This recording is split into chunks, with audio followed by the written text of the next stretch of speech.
এই হাসিনা যে অভিনয় শিখেছে বুঝলেন,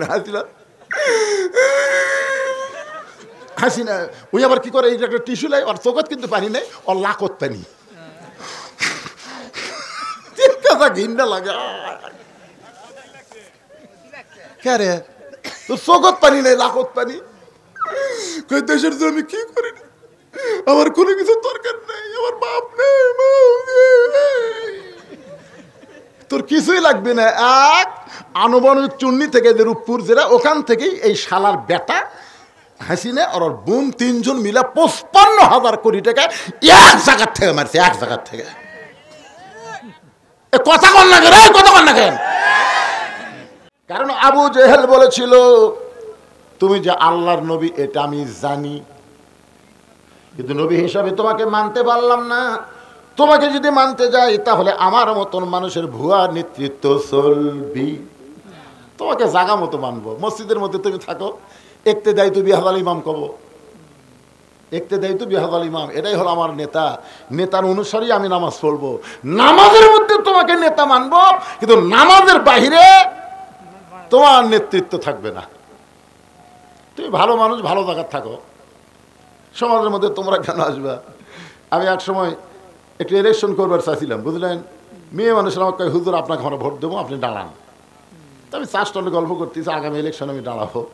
তখন তিনজন খাড়া হয়ে বলতেছে নাউজুবিল্লাহ নাউজুবিল্লাহ, হুজুর খবরদার এই কাম করেন না, আপনি ভালো মানুষ হয়ে খারাপ জায়গায় যাবেন কেন? আমি বললাম পাগলা, কোন জায়গায় খারাপ, কোন জায়গায় খারাপ? উপজেলা পরিষদও খারাপ না, সংসদও খারাপ না, ইউনিয়ন পরিষদও খারাপ না, সব জায়গায় ভালো জায়গায় ছিল, কিন্তু ওরা ভালো মানুষকে না পাঠায় খারাপ মানুষকে পাঠাইছি বলে ওই খারাপ জায়গাও ভালো, ভালো জায়গাও খারাপ করে দিছে। তোর কোন কথা ঠিক কথা বলে? নবী যখন মক্কা বিজয়ের পরে আসলেন মক্কায়, সাহাবেরা বললেন রাসূলুল্লাহ অনেকদিন হলে যে কাবাকে লক্ষ্য রেখে আমরা সেজদা করি, কাবার দিকে মুখ করে নামাজ পড়ি, ওই কাবা ঘরের ভিতরের খবর একটু জানবার ছিল। আল্লাহ রাসূল বলেন দরজা যখন আসে তাহলে দেখি। দরজা খুলে দেখে 360টা মূর্তি। সাহাবেরা কয় সি সি, যে কাবা ঘরের মধ্যে মানুষের তৈরি মূর্তি, আর সেই কাবার দিকে মুখ করে আমরা নামাজ পড়ছি, কাবার কি কোনো শক্তি নাই? রাসূল বলেন সাহাবীরা, কাবার আশেপাশে যখন মূর্তিওয়ালা থাকবে তখন আল্লাহর ঘরের মধ্যে মূর্তি ঢুকবে। জোরে গান কথা ঠিক কি না? আর কাবার আশেপাশে যখন ভালো মানুষ থাকবে তখন আর মূর্তি ঢুকবে না, বরং তারাই নামাজ পড়বে। আজকে আমাদের বাংলাদেশ খারাপ না তো, ঢুকেছিল মূর্তিওয়ালা, 400 কোটি টাকা দিয়ে মূর্তি বানাচ্ছে, 6 আগস্টে একটাও নেই। কে ভাঙলো? কোনো বুড়ারা ভাঙিছে? 5 আগস্টে সব ভাঙ্গা চুরমার। যুবক, এই জন্য তোমাদেরকে লক্ষ্য রেখি, যুবকদের মাহফিল, আজকের মাহফিল হলো ভান্ডার পাইকা উত্তরপাড়া যুব সমাজ, তাই যুবকদেরকে লক্ষ্য করে বলতেছি বাজান, আমাদের নবী যদি শুধুই নবী থাকতো, নবীর বিরুদ্ধে কেউ কথা বলতো না, কিন্তু নবী যখন নেতা হয়ে গেলেন তখনই তার বিরুদ্ধে মানুষ তাকে হত্যা করার ষড়যন্ত্র করলো। ধরে কোন ঠিক কি না? গভীর রাত্রে আল্লাহ রাসূল বলেন আলী, আজকে আমার বিছনায় তোমাকে ঘুম পাড়া লাগবে চাদর মুড়ি দিয়া। আলী জানলা দিয়ে তাকায় দেখে মক্কার অনেক নেতা নবীর বাড়ির চারিধারে ঘেরাও করে লাঠি সোটা তরবারি নিয়ে দাঁড়ায় আস।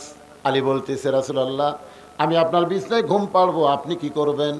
রাসূল বলে আলী, আল্লাহ তাআলা আমাকে আজকে রাতে হিজরত করার হুকুম দিল। আলী বলতেছে রাসূলুল্লাহ, এতদিন কেউ আপনার বাড়ি পাহারা দেয় নাই, তখন আল্লাহ আপনাকে হিজরতের হুকুম দিল না? আজকে সবাই মারার জন্য যখন জেগে আছে লাঠি নিয়ে, আর এই সময় আল্লাহ আপনাকে হিজরতের হুকুম দিল, আমার মনে হয় আল্লাহ আপনাকে ইচ্ছা করে বিপদের মধ্যে ফেল দিছে। রাসূল কয় আলী, বিপদ আমার নারে, বিপদ হবি তোর, কারণ আমার বিছনার তুই যখন ঘুম পাড়বো ওরা মনে করবি নবী ঘুম পাড়তিছে। রাগ করে যদি ওপর দিয়ে মারে তখন বুঝবো, একে জানলা দিয়ে মেরে দিবি রে, তুই তো চাদরের মধ্যে মরে থাকবো। আলী বলতেছি ইয়া রাসূলুল্লাহ, আমার ঘুম পাড়তে কোনো আপত্তি নাই, কারণ আমার নবীর জন্যই আমি জীবন দিতে ভালোবাসি। জোরে কোন সুবহানাল্লাহ। হযরত আলী ঘুমায় গেলেন চাদর মুড়ি দিয়ে। আল্লাহ নবী চুপি চুপি দরজা খুলে তাকায় দেখে সবাই তাকায় আছে বাড়ির দিকে, বের হলেই মারবে। নবী বললেন আল্লাহ, এখন আমি কি করব? আল্লাহ বলেন অনুনাজ্জিলু মিনাল কুরআনি মা হুয়া শিফাউ ওয়া রাহমাতুল লিল মুমিনিন। সব সমস্যার সমাধান। বিশ্বাস করতেছেন না? আমি যে বলবো সব সমস্যার সমাধান, আপনার সকলে বলবেন দিতে পারে আল কোরআন। বলতে পারবেন? মুরব্বীরা না কন না কন, যুবকেরা কো। আমি যে আয়াতে কারিমা তেলাওয়াত করলাম না, আয়াতেরই বাংলা অর্থ হলো সব সমস্যার সমাধান দিতে পারে আল কোরআন। সব সমস্যার সমাধান আল কোরআনের আলো, সংসদে জালো লিল্লাহে তাকবীর। জনগণ বুঝুক, ভান্ডার ভাইকা কিছু আল্লাহর বান্দা আছে, আছে না নাই? হ্যাঁ, মাশাআল্লাহ। আর যান জীবনে বলেন না যে ঘরে ঘরে জ্বলো, ঘরে ঘরে জ্বলার দিন শেষ। হ্যাঁ, সবখানে খাওয়া যাবে। সংসদে করে কি হয়? মাশাআল্লাহ। এটা হচ্ছে একেবারে এমন অ্যাঙ্গেলে মায়ের গুছি মাছের মতন, কাদর মধ্যে থাকবে কিন্তু কাদও ভরাবি না। আল্লাহর বান্দারা আসলে খালি ঘর বাদ দেয়, যেটাই করে সেটাই বলা, অসুবিধা নেই। কি বলতেছিলাম খেয়াল করেন।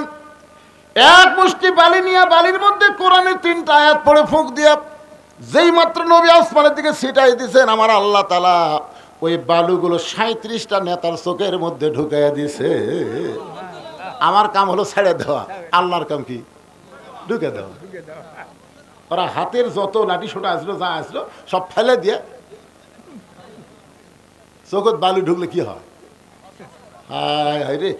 নবী বলতেছে আল্লাহ, এরা লাঠি সোটা যেটা আমাকে মারার জন্য লিয়ে আইছিল সেটা ফেলে দেয়, যে হারে চোখ জ্বলতিছে, ওরকে লাঠি দিতে ওরকে কি মারা যায়?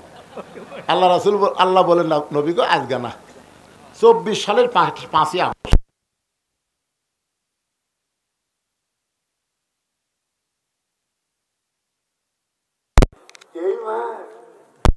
রাতের মার মেম্বার থেকে শুরু করে প্রধানমন্ত্রী পর্যন্ত পলে যাবি। তোর কোন কথা ঠিক কিনা? ওটা পৃথিবী খুঁজে দেখেন এইরকম মার নেই। হায় হায় রে, কি মার রে! এমন মার দিছে, কে দিল মার? এটা দুনিয়ার কোনো মানুষ দেয়নি ভাই, এমন মার আল্লাহ দিল, একজনও নেই। যারা আছে দুলের মতন, দুলে বোঝায়। আমার আওয়ামী লীগের এলাকা, আমার এলাকার আওয়ামী লীগ খালি গোল, কে রে? মুখ গেল গোটি পিঠে মারছে লাগতি, ফট করে মুখ বের করে ঢুকে।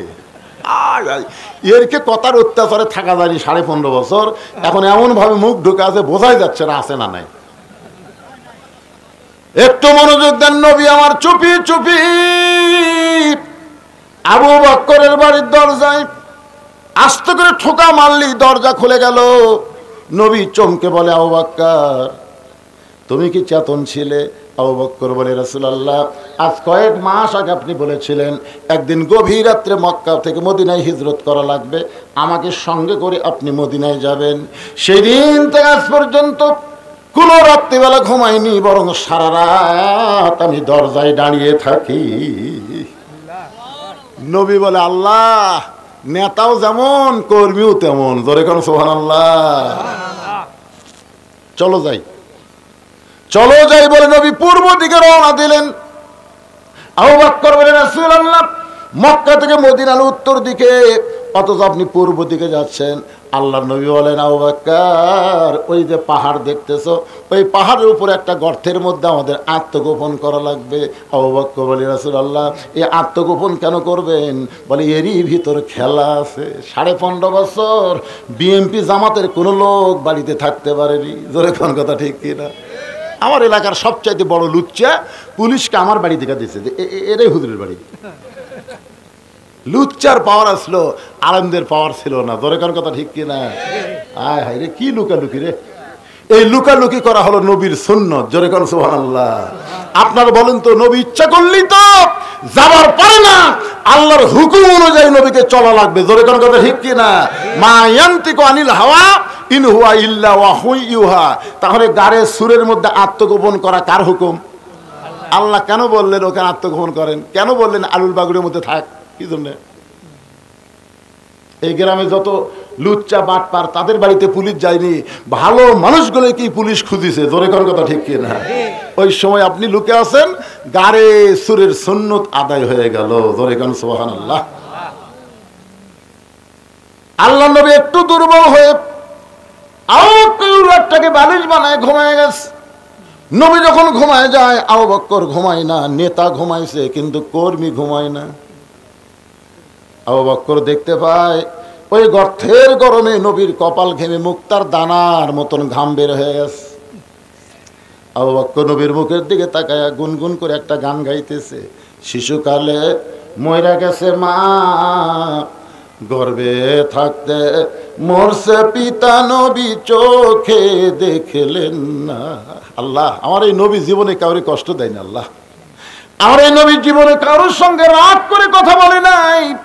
নবীর কথার দ্বারা, ব্যবহারের দ্বারা কোনোদিন কাউকে কষ্ট দিল না। আজকে সেই নবী দুর্বল হয়ে আমার ওরাতকে বালিশ বানায় ঘুমায় গেছে। একটু আরামের ঘুম নবী দিবে, ততক্ষণ পর্যন্ত আমি আবু বকর আমার উরাতটাও পর্যন্ত নড়াবো না। ধরে কেন সুবহানাল্লাহ। তো লোভ, ওই যে কপালের ঘাম, এই ঘামটা দিকে আবু বকরের বড় লোভ হলো। ওই ঘামটা নিয়ে যদি নিজের চেহারার মধ্যে মালিশ করতে পারি, অন্তত হাসরের ময়দানে আল্লাহকে বলতে পারবো, আল্লাহ যে চেহারার মধ্যে নবীর ঘাম মালিশ করা আছে, এই চেহারাওয়ালা মানুষকে তুমি মাফ করে দাও। আবু বকর ঘামটা নিয়ে যখন নিজের চেহারার মধ্যে মালিশ করছে, সঙ্গে সঙ্গে 4 সূরজ গ্রহ তারা তারি নূরের ইশারা, নইলে যে অন্ধকারে ডুবিত এই ধরনী। সবাই বলেন, নবী মোর পরশমণি, নবী মোর সোনার খনি, নবী নাম ভাবে যেজন সেই তো দোজাহানের ধনী। গোটা গারে সুর আলোকিত হয়ে গেছে, অন্ধকার গর্ত আলোকিত হয়ে গেছে। হঠাৎ আবু বকর দেখতে পায় বাম সাইডে একটা ছিদ্র, ওই পাহাড় থেকে একটা ছিদ্র দেখতে পায়। মনের মধ্যে কল্পনা, যদি কিছু বের হয়ে আমার নবীরে কামড় দেয়। গর্তের মধ্যে মানুষ কয়জন? জোরে বলেন কয়জন? কিন্তু বারবার মনে করতেছে যদি কিছু বের হয়ে আমার নবীরে কামড় দেয়। বাম পাখানা গর্তের মধ্যে লাগায় দিছে। এমন সময় আল্লাহ তাআলা আল্লাযী খলাকাল মাউতা ওয়াল হায়াতা লিয়াবলুয়াকুম আইয়ুকুম আহসানু আমালান ওয়া হুয়াল আজিজুল গফুর। আজকে উত্তম আমল, আজকে সুন্দর আমলের পরীক্ষা হবে। আবু বকর নবীরে কত ভালোবাসে, নিজের জীবনকে বেশি ভালোবাসে না নবীকে বেশি ভালোবাসে? পরীক্ষার জন্য আল্লাহ বলেন, সাপরে পরিপূর্ণ বিষ মুখে নিয়ে আবু বকরের পায়ের তালুতে কামড় দে। আল্লাহর হুকুমে সাপটা যখন কামড় দেয়, বিষটা কারেন্টের মতো চলে এসে করি যায়। আবু বকর বলে, সাপরে তুই আমারে কামড় দিবি আর আমি পা টান দিব, এই সুযোগে তুই নবীরে কামড় মারবি। আমি জীবন দিব কিন্তু পা টান দিবার পারবো না। সাপটা আবার কামড় মারছে। কিতাবের মধ্যে আছে 5 দ্বারা সাপটা কামড় মারলো। বিশ্বের যন্ত্রণায় গোটা দেহ থর থর করে কাঁপতেছে। অসতর্ক মুহূর্তে 1 ফোঁটা চোখের পানি নবীর গাল মোবারকে পড়েছে। নবী আমার ঘুম থেকে তাকায় দেখে আবু বকর কান্দে। বাড়ির কথা মনে করে কাঁদতেছ, বিয়ে বাচ্চার কথা মনে করে কাঁদতেছ। আবু বকর বলে, রাসূলুল্লাহ আমার বুকটা চিরে যদি আপনাকে দেখাতে পারতাম, আমার কলিজার মধ্যে শুধু 2টা নাম, আল্লাহর নবী ছাড়া অন্য কারো জায়গা নাই। তাহলে কার জন্য এমন করে কাঁদতেছো? বলে, সিদ্ধের মুখে পাটা দিছি, কি যেন বারবার কামড় দেয়। হ্যাঁচকা টান মারলে বিষাক্ত সাপ, থুতু মোবারক লাগাই দিলি বিষটা পানি হয়ে যায়। নবী বলে, আবু বকর একবার সাপ কামড় দিলি তুমি আমার ঘুম থেকে ডাকতে পারতা। আবু বকর, নবী গো, আমার জীবনের চাইতে আপনার ঘুমের দাম আমার কাছে অনেক বেশি। খেলা চলতেছে কার? আরো জোরে বলেন। রাত শেষ হয়ে গেছে। আবু জেহেল কয়, যে পরা দেওয়া দিলাম পলাবার পারেনি। আবু সুফিয়ান বলে, নেতা পলাবার যদি না পারে তাহলে এখন কি করব? ফেরত যাবো? না পাগলা, এই 37 জন নেতা একত্র হওয়া খুব কঠিন, ঐক্য জোট করছি রে। আজকে যে ভাবি হোক হত্যা করার নিয়তে যদি রাত পৌরা দেই, দিনের বেলা করলে আমাকে আটকাবি কে? চলো দরজা খুলে বের করে গণপিটুনি দেওয়া লাগবে। 1 জন দেওয়া যাবে না, কারণ 37 জন দিলে কারণ আমি কে ছবি না। আবু জেহেল নেতৃত্বে আল্লাহর নবীর ঘরের দরজা খুলে তাকায় দেখে ওরে তামানে চাদর দিয়া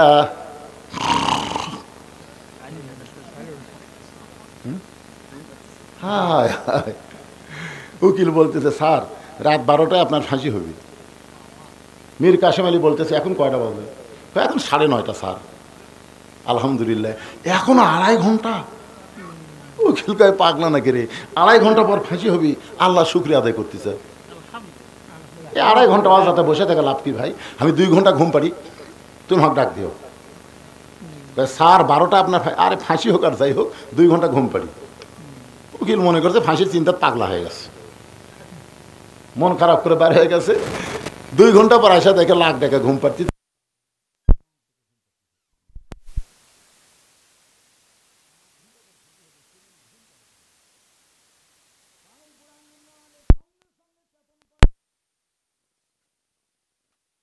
বলে এখনো 8 ঘন্টা বাকি আছে। আলহামদুলিল্লাহ, ওযু করে 2 রাকাত নামাজ পড়ে কোরআনের 2টা সূরা তেলাওয়াত করলেন, সূরা মুলক আর সূরা মুজাম্মিল। তেলাওয়াত করার পরে বলে উকিল এখানে আমার যে কয়টা কাপড় আছে তুমি বাছাই করে দেখো তো সবচাইতে ভালো কোনটা। উকিল বাছাই করে ভালো পাঞ্জাবি যখন দেয়, ওই পাঞ্জাবি মীর কাসেম আলী গায়ে দেওয়ার পরে বলতে উকিল ভাই আতর সুরমা লাগাইছি, চিরুনি যদি থাকে একটু আমারে দাও, আমি চুলটা হাসরাবার চাই। উকিল পকেট থেকে চিরুনি দেওয়ার পরে মীর কাসেম আলী যখন চুল হাসরায় বলে স্যার আপনার কিন্তু ফাঁসি হবে। কাসেম আলী কান্দের বলে পাগল, আমার ফাঁসি হবে তুমি চিন্তা করো, অথচ ঘুমের মধ্যে আল্লাহ পাক আমাকে দেখাইছে 8টা জান্নাতের দরজা আমার জন্য আল্লাহ বরাদ্দ করেছে। ওয়ালা তাকুলু লিমান ইউকতালু ফি সাবিলিল্লাহি আমওয়াতুন বাল আহইয়াউ ওয়ালাকিন লা তাশউরুন। আউযেল গয়কারি এ কি মারার জন্য সারা রাত আমরা চেতন থেকে পড়া দিলাম, আর এই লাখ টাকা ঘুম পাড়তেছে। ওরা তো আর জানে না চাদরের মধ্যে কি আছে। আল্লাহ নবী মনে করে উলিদ বিন মুগিরার হাতে একটা বর্ষা ছিল। উলিদ বিন মুগিরার হাতে একটা বর্ষা ছিল। বর্ষা বোঝেন আপনারা? বর্ষা ছিলেন 2 দিকে ধার চোকা, 2 দিকে ধার ফালার মতন চোকা। ওই চোকাটা বর্ষা নবী মনে করে যখন চাঁদের উপরই মারবে, এমন সময় আবু জেহেল বলতেছে রে উলিদ বিন মুগিরা, ঘুমন্ত মানুষকে মারা জায়েজ নাই। সুবহানাল্লাহ। ফতোয়া দিছে কে? সবচেয়ে বড় মুফতি আবু জেহেল বলতেছে ঘুমন্ত মানুষকে মারা জায়েজ নাই। উলিদ বিন মুগিরা বলে নেতা সব সময় আপনার কথা মানা যাবে না, সব সময় আপনার কথা মানা যাবে না। সারা চেতন থেকে যাকে হত্যার জন্য পওরা দিলাম, আর সেই বেটা নাক ডেকা ঘুম পাড়ে, এক না মারা পর্যন্ত আমার শান্তি নাই। অনেক সময় দেখবেন নেতার চাইছে তামসার মোশন বেশি। ধরে কোন কথা ঠিক আমার চিনিস, আমি ফেরাউনের দল করি রে, বাকি দিব না দিলে লাগতে দোকান তুলে দেবো। তখন দোকানদার ভয়ের ঠেলায় বাকি দিয়েছে, বাকি খাতে খাতে দোকানই শেষ। দোকানদার রাস্তায় বসে কাঁদতেছে, মুসা আলাইহিস সালাম আসতেছে। মুসা কয় কে রে দোকান বাদ রাস্তাত কেন? ফেরাউনের বাবুরচি বাকি খাতে খেতে দোকানই শেষ। টাকা চালি কয় দোকান তুলে দেবো। তখন কি কর্ম হুজুর? তখন মুসা নবী দাড়িওয়ালা টুপিওয়ালা দৌড়ে দেয় বাবুরচির সামনে, টাকা দে, টাকা দে। বাবুরচি কয় আমাকে চিনিস? আমি ফেরাউনের লোক। মুসা কয় আমাকে চিনিস? আমি আল্লাহর। দেখে আস তোর ফেরাউনের পাওয়ার বেশি না আল্লাহর পাওয়ার বেশি? বিসমিল্লাহ কয় ডান হাত দিয়ে মারছে চর, 1 চরই মরছে। কি ফেরাউনের দল করো?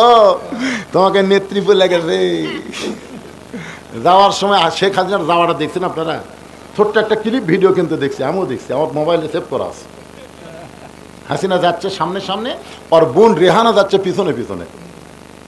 রেহানা কিন্তু মাথা নিচু করে হাঁটতেছে, আর হাসিনা খালি হাসিনা দেখতেছে আর গুনগুন করে একটা গান গাচ্ছে। জানো সে গানটা? কত জনকে কত কি দিলাম, যাবার কালে এক সামসারও দেখা না পাইলাম। একটাও নাই। হজরত বলা শামীম ওসমান নাই, হজরত বলা শামীম ওসমান নাই, স্বপন নাই। ওবায়দুল কাদের মাজা ভাঙ্গা খেলা হবি উইও নেই।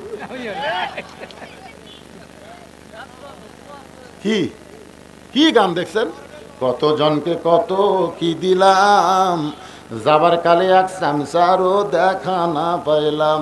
ও আমার স্বাদের বাংলাদেশ যায় রে ছেড়ে, রইবনে আর বেশি দিন তোদের মাঝারে। আরে কষ্ট। একটু মনোযোগ দিয়ে শোনেন। ওলীদ বিন মুগীরা আবার যখন বর্ষা মারবে, আবু জেহেল খপ করে বর্ষা ধরছে। এই তোকে বলতেছি ঘুমন্ত মানুষকে মারা জায়েজ নাই। আপনারা বলেন তো, নবীর যত শত্রু ছিল সবচাইতে বড় শত্রুর নাম কি? আবু জেহেল। ধরে কোন সবচাইতে বড় শত্রুর নাম হলো, আর সবচাইতে খারাপটার নাম কি? খারাপটার নাম হলো ওলীদ বিন মুগীরা। যুবকেরা ভালো করে শোনো, নবীর যত শত্রু ছিল বড় শত্রুর নাম হলো আবু জেহেল, আর সবচাইতে খারাপটার নাম হলো ওলীদ বিন মুগীরা।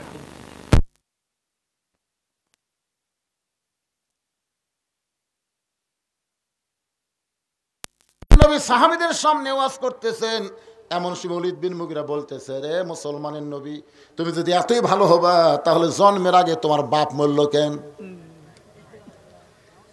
আপনারা বলেন তো, জন্মের আগে যে নবীর বাপ মরছে এটা কি নবীর দোষ? ধরে কোন নবীর দোষ? আল্লাহর দোষ ধরা দেবে? হ্যাঁ, আল্লাহ মারছে, কিন্তু আল্লাহর দোষ তো ধরা দেবে না। এর মধ্যে কিছু কারণ আছে, ধরে কোন আছে না? নাই, আলাম ইয়াজিদিকা ইয়াতীমান ফাআওয়া আরাআইতাল্লাযী ইউকাযযিবু বিদ্দীন ফাযালিকাল্লাযী ইয়াদউল ইয়াতীম ওয়ালা ইয়াহুদ্দু আলা তুআমিল মিসকিন। আল্লাহু আকবার।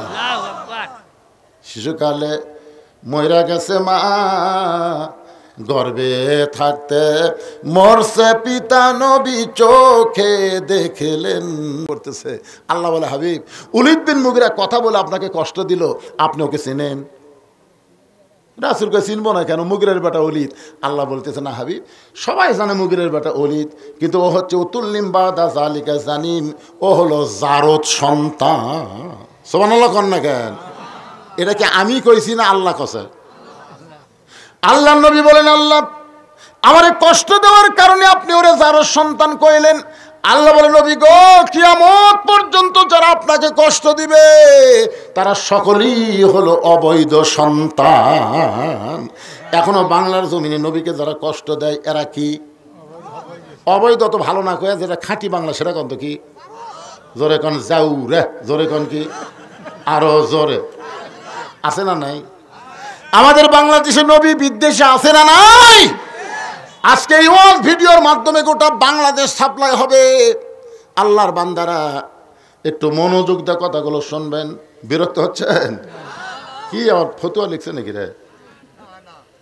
ও আচ্ছা আচ্ছা, ঠিক আছে। হ্যাঁ, না ঠিকই আছে। আসলে বলতেছে, হুজুর আপনি আলোচনার ভিতরে একটু কালেকশন করবেন। আমি বলছিলাম যে দ্বিতীয় বক্তা কালেকশন করবি, আমি তেজত যাওয়ার পরে উনি কালেকশন করবি, কিন্তু আমি আসার আগে দিকে চলে গেছি। তিনাকের মধ্যে একটা খুশখুশি, গতবার দেখেননি দিনের বেলা মাহফিল, আমি কিন্তু এমন বক্তা যে ওয়াজ ধরি এটা কমপ্লিট না করে আমি ওয়াজ শেষ করি না। গতবার আসরের নামাজ আসার কারণে আমি তাড়াতাড়ি শেষ করতে বাধ্য হয়েছি। আজকে কি আমার আসরের নামাজ আছে? সারা রাত না। আরে পাগলা, উতুল্লিম বাদা জালিকা জানিম, এইটার আজকে শোনেন না কার ওয়াজ? ওয়াজ কারে কয় বুঝবার পারবেন না? ফজর বন্ধ না, আজকে তো আর এই আসরের নামাজ নেই, আছে আজকে 12টা বন্ধ আছে, দরকার হলে 12:30 পার হবে, অসুবিধা কি ভাইজান? কিন্তু ইনাকের মধ্যে শোনেন এই এই এই এই করতেছে, তাই এই জন্য গামছা যাবে আপনাদের কাছে, ব্যাগ যাবে। আপনার একটু আল্লাহর হস্তে 10, 20, 50, 100 টাকা, ছেলেরা গান বাজনা না করে আজকে যুব সমাজ কোরআনের মাহফিল করলো, আপনারা কি খুশি না বেজার? কারা কারা খুশি? আল্লাহকে একটু হাত দেখেন তো দেখি। এ হাতকে তুলেনি দেখেন তো, বেজার কে আছে? হাত নামান। সবাই হাত তুলছেন, সবার কাছে ব্যাগ যাবে। আপনার 10, 20, 50 টাকা, 100 টাকা দিবেন, একেবারে দিবেন না 1 টাকাও, এরকম কোনো লোক আছেন? হুজুর আমি 1 টাকাও দেবো না, তার মানে সবাই দান করবে। ছেলেরা ব্যাগলা কোথায় রে? তাড়াতাড়ি ঢোকো, তাড়াতাড়ি 5 মিনিটের মধ্যে কাম সারা লাগবে, আমাকে ওয়াজ করতে হবে, বাকি ওয়াজ করা লাগবে ভাইজান। এবার রাতের বেলা মাহফিল, আসরের নামাজের কোনো টেনশন নাই, ইনশাল্লাহ চলতেই থাকবে। আল্লাহর বান্দারা এই ব্যাগলে নামো, নামো, নামছে। মায়েদের মধ্যে যারা আদায় করবে আপনারাও নামেন। মা বোনেরা আপনার আল্লাহর রাস্তায় দান করবেন। আপনাদের আলোচনা আছে, মা মনে করবেন না যে খালি আজকে পুরুষের আলোচনা, আপনাদের আলোচনা হবে ইনশাআল্লাহ। এখানে আল্লাহর কোনো বান্দা যদি থাকে যে হুজুর আমরা ব্যাগের মধ্যে 10 টাকা 20 টাকা দিব না, আমরা আপনার হাতে 500 1000 টাকা দিব। এরকম যদি কোন আল্লাহর বান্দা থাকে তাহলে টেজে এসে আপনি 500 1000 দিতে পারেন। ছেলেদেরকে উৎসাহ দেন, এরা গান বাজনা করে না, এরা কোরআনের মাহফিল করে, জান্নাতের বাগান লাগায়। অজাতা কোনো লোক উঠবেন না, অজাতা কোনো লোক উঠবেন না, অজাতা ওঠার দরকার নেই। আপনি উঠলেও পরে ওঠেন, এখন আদায় না হোক, আদায়ের সময় উঠবেন না। যাবেন কোথায়? উঠে আপনি যাবেন কোথায়? বাড়ির যাওয়ার আগে আপনাকে হাসপাতালে যাওয়া লাগতে পারে। জোরে করে কথা ঠিক কিনা? অত অহংকার করা ভালো না ভাইজান। হ্যাঁ, উঠবেন কেন? ছেলেরা মাহফিল করছে, গান বাজনা করছে, মাশাআল্লাহ। আল্লাহ তোমার একজন পাগল। এই ছেলেদের মাহফিলের খুশি হয়ে 500 টাকা দান করলো, আল্লাহ তার দানকে কবুল করেন। আল্লাহ নেক নিয়ত নেক আশা পরে আল্লাহুম্মা আমিন। কেরে ছেলেরা ব্যাগের মধ্যে কিছু দিচ্ছে না, কিরে খালি দৌড়াই করে, টাকা লিয়া তারপরে লড়বে। হ্যাঁ, টাকা লাও, সবার কাছ থেকে টাকা লাও, দেন দেন দেন দেন দেন, জীবনের শেষ দান মনে করে দেন। আর হয়তো দান করার সুযোগ আল্লাহ নাও দিতে পারে। আমরা যারা এখানে এসেছি বাড়ি যাওয়ারই গ্যারান্টি নাই, তাহলে পকেটের টাকা থর কি দরকার? দেন, আল্লাহর রাস্তায় দিয়ে দেন, সবাই দিয়ে দেন। একটু জিকির করেন লা ইলাহা ইল্লাল্লাহ, লা ইলাহা ইল্লাল্লাহ, লা ইলাহা ইল্লাল্লাহ, লা ইলাহা, লা ইলাহা ইল্লাল্লাহু মুহাম্মাদুর রাসূলুল্লাহ। আর একজন 100 টাকা দান করছে, আল্লাহ কবুল করেন। আদায় শেষ হলে টাকার ব্যাগলে কোথায় যাবে? এরা টাকার ব্যাগলে বাড়ি যাবি? না না না, জাড্ডা তারি লয়, কি কয় রে পাগলা। আর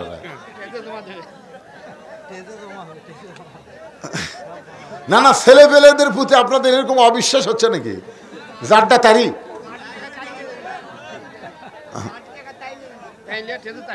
আচ্ছা আচ্ছা আচ্ছা, ঠিক আছে। তো বাড়ির কথা বলেন কেন? টেজত আসার কথা বলেন। এই যাই থেকে আদায় করছে টেজত নিয়ে চলে আসো, মাশাআল্লাহ। আসেন আসেন, টেজের দিকে চলে আসো বাবা, ময়নারা সব টেজের দিকে চলে আসো। আর এই ফাঁকে চিটা পাতান যদি উড়ে যায় থাকে, দান আদায় করলে চিটা পাতান মাহফিলে থাকতে পারে না। চিটা পাতান বোঝেন না? ধানের মধ্যে অনেক সময় থাকে, থাকে না? পাতান থাকে কি থাকে না? কিন্তু বাতাস দিলে, এই দেখুন হিয়া বড় একটা ফ্যান নামছে, এই ফ্যানের বাতাস দিলে আর চিটা পাতান থাকে, উড়ে চলে যায়। তা আদায় মানে বাতাস দেওয়ার মতন, অনেক চিটা পাতান থাকতে পারে না। যদি কোনো জায়গায় ফাঁকা হয়ে যায়, ওই ফাঁকাটা বন্ধ করে বসেন, আদায় শেষ, একটান আলোচনা। একটু মহব্বত দিয়ে সকলে দরুদ পড়েন। আল্লাহুম্মা সাল্লি আলা সাইয়্যিদিনা মাওলানা মুহাম্মদ ওয়া আলা আলি সাইয়্যিদিনা শাফিআনা। ওলীদ বিন মুগীরা হলো জারজ সন্তান। জোরে বলেন, কি সন্তান? কেন, কি জন্য আল্লাহ বললেন? কারণ নবীকে যারা কষ্ট দিবে তারাই অবৈধ সন্তান। কিছুদিন পরে নবী যখন আবার সাহাবীদের সামনে কথা বলতেছেন, ইতিমধ্যে ওলীদ বিন মুগীরা আসতেছে। নবী দেখতেছে এই তো আজকে আমাকে কষ্ট দিবি, কষ্ট দেওয়ার আগে আমি বলে দিই। ওলীদ বিন মুগীরা যে সীমানার মধ্যে আছে, সঙ্গে সঙ্গে নবী বলতেছেন উতুল্লিম বাদা যালিকা জানিম। যেই কইছে ওলীদ বিন মুগীরা মারছে দৌড়। কারণ সৌদি আরবেরা কিন্তু আরবি বোঝে। সৌদি আরবের লোকেরা কি বোঝে? আপনারা অনেকেই বোঝেননি, কিন্তু ওলীদ বিন মুগীরা বুঝিছে। ভাইজান, বাংলাদেশের মুসলমান কিন্তু আরবি বোঝে না। এক বছর আওয়ামী লীগের বিশাল একটা ইফতার পার্টিতে আমাকে দাওয়াত দিল। ইফতার মাহফিল না, ইফতার পার্টি। যা দিকে 15-20 আইটেম ইফতার নিয়ে বসে আছে। আমাকে হুজুর 1000 টাকা খরচ করছি, ভালো করে দোয়া করবেন। আমি চিন্তা করলাম, ওরা যদি বলতো হুজুর কষ্ট করে রোজা আছি, ভালো করে দোয়া করবেন, তাহলে দোয়া করা যায়। যখন 1000 টাকা খরচ করছি, তখন তো চিন্তা হলো এরা তো রোজা নাই। তখন আরবিতে যত গড় দোয়া আছে আমার মনে আছে ভাইজান, আমি গড় দোয়া করতেছি, ওরা খেলে না বুঝে আমিন আমিন। আমি মনে মনে কইলাম আলেমদের বিরুদ্ধে লাগিস না, আলেম যখন বাংলায় পারবি না তখন আরবিতে মার দিবি। জোরে কোন কথা ঠিক কি না? আমরা বাংলা বুঝি, কিন্তু সৌদি আরবের লোকেরা তো আরবি বুঝে। ওলীদ বিন মুগীরা মারছে দৌড়, এক দৌড়ে মায়ের কাছে।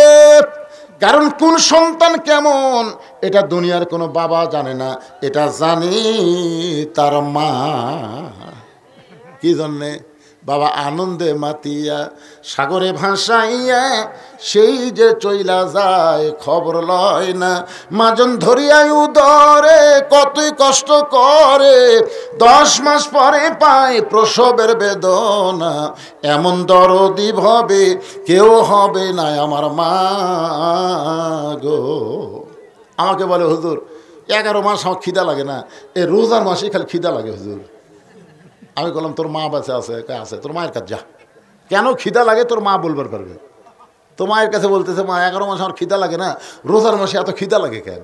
মা বলতেছে এই অকাম করছে তোর দাদি, তুই যখন আমার পেটতে আসলি তখন জোর করে আমার রোজা ভাঙাছে।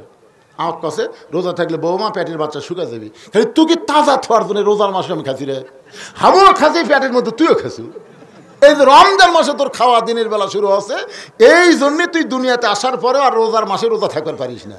এখান থেকে বোঝা গেল সন্তান ভালো মন্দ এটা বাপের কারণে না, সন্তান ভালো মন্দ হয় মায়ের কারণে। জোরে কোন কথা ঠিক কিনা? আজকে যেই সন্তানগুলো রাস্তা ঘুরতেছে, কোরআনের মাহফিল আসতেছে না, এটাই সন্তানের দোষ না, দোষ হল ওর মায়ের। ওই যখন পেটতে ছিল মা পেটত দিয়ে গোটা পাড়া ঘুরিছে, ওই পেটের মধ্যেই ঘরণী ব্যারাম পাচ্ছে। জোরে কোন কথা ঠিক কিনা? এই জন্য একজন নেপোলিয়ান বলেছে ভালো একটা সন্তান যদি চাও তাহলে ভালো একটা মায়ের দরকার। মা যদি ভালো হয় সন্তান আল্লাহর ওলি হবে। আমাদের বাংলাদেশের মা বোনদের ভালো হওয়ার দরকার আছে না নাই? ভালো হওয়ার ফর্মুলা আজকে কোরআন থেকে মা বোনদের আমি শোনাবো একটু পরে। মায়েরা বিরক্ত হবেন না, ধৈর্য নিয়ে বসেন। উলিদ বিন মুগীরা এক দৌড়ে গেছে মায়ের কাছে, মা মারে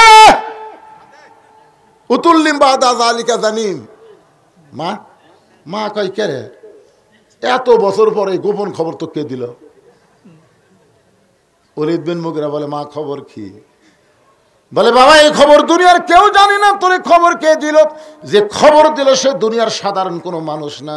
ওলীদ বিন মুগীরা বলে আমি 2 চোখে তাকে দেখতে পারি না। তুই দেখতে না পারলে কি হবে, সে দুনিয়ার সাধারণ কোনো মানুষ নয়। ওলীদ বিন মুগীরা একটু নরম হয়ে বলে মা কি হয়েছে মা একটু বলো। বলে বাজান আমি যখন যুবতী বউ ছিলাম তখন তোমার বাবা চাকরি ব্যবসা বাণিজ্যের জন্যে অনেক দূরে গেল, ব্যবসা এত লাভ বেশি হয়েছে যে লাভের ধান্দায় পড়ে আমি যুবতী বউয়ের কথা ভুলে গেল। মাসের পর মাস যখন ব্যবসার কাজে বাইরে থাকে, আমি একটা যুবতী বউ একা একা ঘরে কেমনে থাকি? একা একা কেন ভালো লাগে না, কোনো কাজে মন যেন বসে না। আমার কি হতে কি হইয়া গেল আমি নিজেও তো কিছু বুঝি না। একটা টাটকা বউ থুয়া মালয়েশিয়াত গেছে পারে, 3 বছর হলে আসে না, খালি টাকা বইয়ের অ্যাকাউন্টে পাঠায়, খালি টাকা পাঠায়, বইয়ের অ্যাকাউন্টে টাকা পাঠাচ্ছে, বাপ মার অ্যাকাউন্টে পাঠায় না। তো একদিন মা বলছে বাজান তোর বাপ জমি বিক্রি করে টাকা দিয়া তোকে বিদেশে পাঠালো, টাকা দিস না কেন? তো মোবাইল করে বলতেছে মা আপনি তো জানেন না, আপনাকে আমি বলিনি মা, আপনি কষ্ট পাবেন, আমি এখানে এসে ধরা পড়ছি মা, আমার জেলের মধ্যে তো। মা কয় আমার জীবনে টাকা চাবো না রে। হুজুর কয় হুজুর 50 টাকা দিলে 100 টাকা দেবেন, আমার ছেলের জন্য একটু দোয়া করেন হুজুর, আমার ছেলে যেন ভালো হয়। কিন্তু শালা কিন্তু ভালোই আছে, কিন্তু মায়ের কাছে আমার একটা চিটিং কথা শুনেছে। আর বউয়ের অ্যাকাউন্টে টাকা বেড়ে দেয়, বউ অ্যাকাউন্টে টাকা থুতে থুতে এক সময় স্বামীর চেয়ারে খুব একটা ভালো না, টাটকা একটা যুবক পাইয়া ওর সাথে প্রেম করে বের হয়ে গেছে। ওই বাড়িতে এসে দেখে গাড়ি আছে, বউ নাই। মায়ের কাছে বলতেছে মা হর বউ, তুই বিদেশে যাওয়ার পর থেকে তুই জেলের মধ্যে ধরা আছো, আর তোর বউয়ের যে কি ফুটানি হয়েছে খালি মার্কেট করে, কোথায় রে? তুই তো জেলের মধ্যে বন্দি, তোর বউ এত টাকা কোথায় পায়? ওই আর কভার পারে না, আমি সব দিছি। মায়ের কাছে মিথ্যা কথা বলছে, এখন খবর কি? এইরকম কিছু যুবক আছে না নাই? জোরে করে আছে না নাই? রে যুবক, বউকে এত বিশ্বাস করে বউয়ের নামে অ্যাকাউন্ট না করে, তোমার সবচাইতে আপন হলো মা, ওই বাবার নামে অ্যাকাউন্ট করো। বাবার মতন আপন বন্ধু নাই রে দুনিয়ায়, নিজে না খাইয়া বাবা সন্তানকে খাওয়ায়। আছে না নাই? মায়ের মতন আপন কেহ নাই রে দুনিয়ায়, মা জননী নাই রে যাহার, এই দুনিয়ায় তাহার কেহ নাই। ওলীদ বিন মুগিরার মা বলতেছে, বাবা মাসের পর মাস যখন তোর বাবা বাড়িতে না আসে, আমার মধ্যে একটা ছটফটানি ব্যারাম ঢুকলো। আমি ছাদের উপরে তাকায় দেখি তোর চাচা, তোর বাপের ছোট ভাই আমার বাড়ি তোয়াফ করতেছে।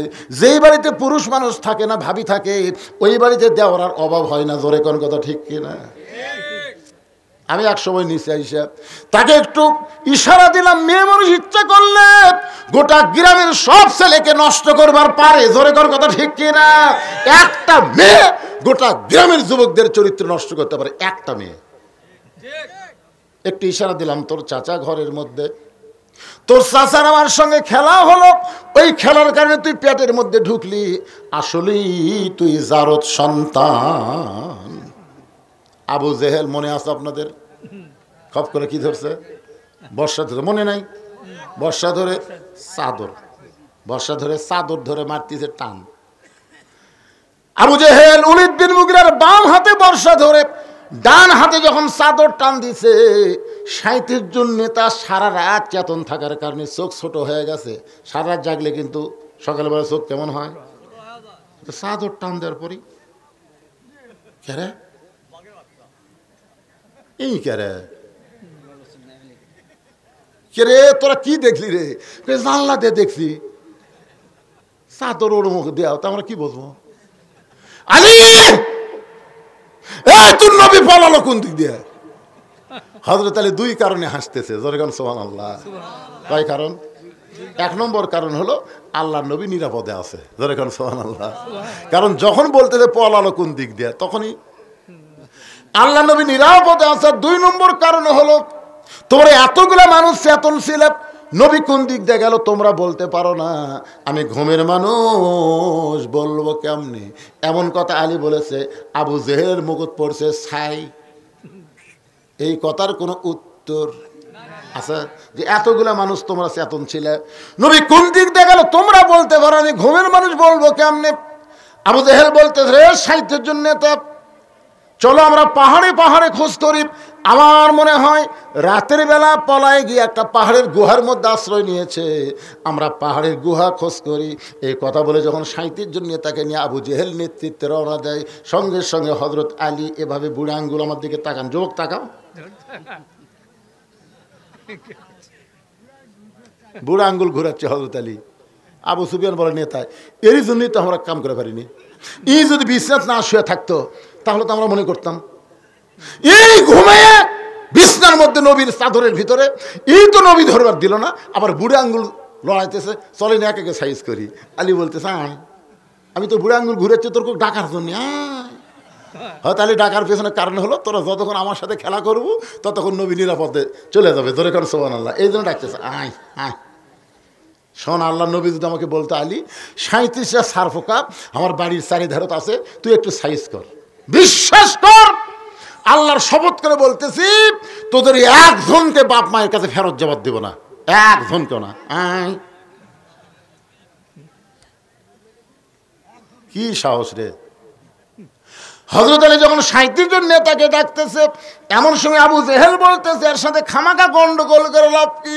হোসেন বলেন, আমার বাবা শুধু বিশ্ব আলেম নয়, আমার বাবা হলো বিশ্ববীর। মনে আছে না, ভুলে গেছেন? আমার নানা শুধু বিশ্ব নবী না, বিশ্ব নেতা। আমার বাবা শুধু বিশ্ব আলেম না, আমার বাবা হলো বিশ্ববীর।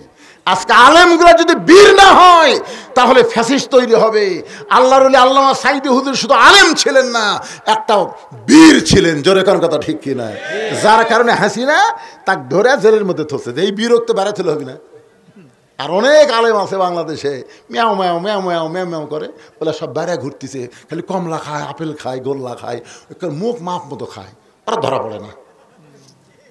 মামুনুল হক খালি আলেম না, বীর হওয়ার কারণে তাকে ধরে জেলখানায় রাখছে। জোরে কোন কথা ঠিক কিনা? আমির হামজা শুধু আলেম না, বীর হওয়ার কারণে তাকে জেলখানায় ঢুকাছে। জোরে কোন কথা ঠিক কিনা? তাহলে আলেম হলে হবে না, আলেমের সাথে বীরত্বের ভাষণ দেওয়া লাগবে, বীরত্বের হক কথা বলা লাগবে। জোরে কোন কথা ঠিক কিনা?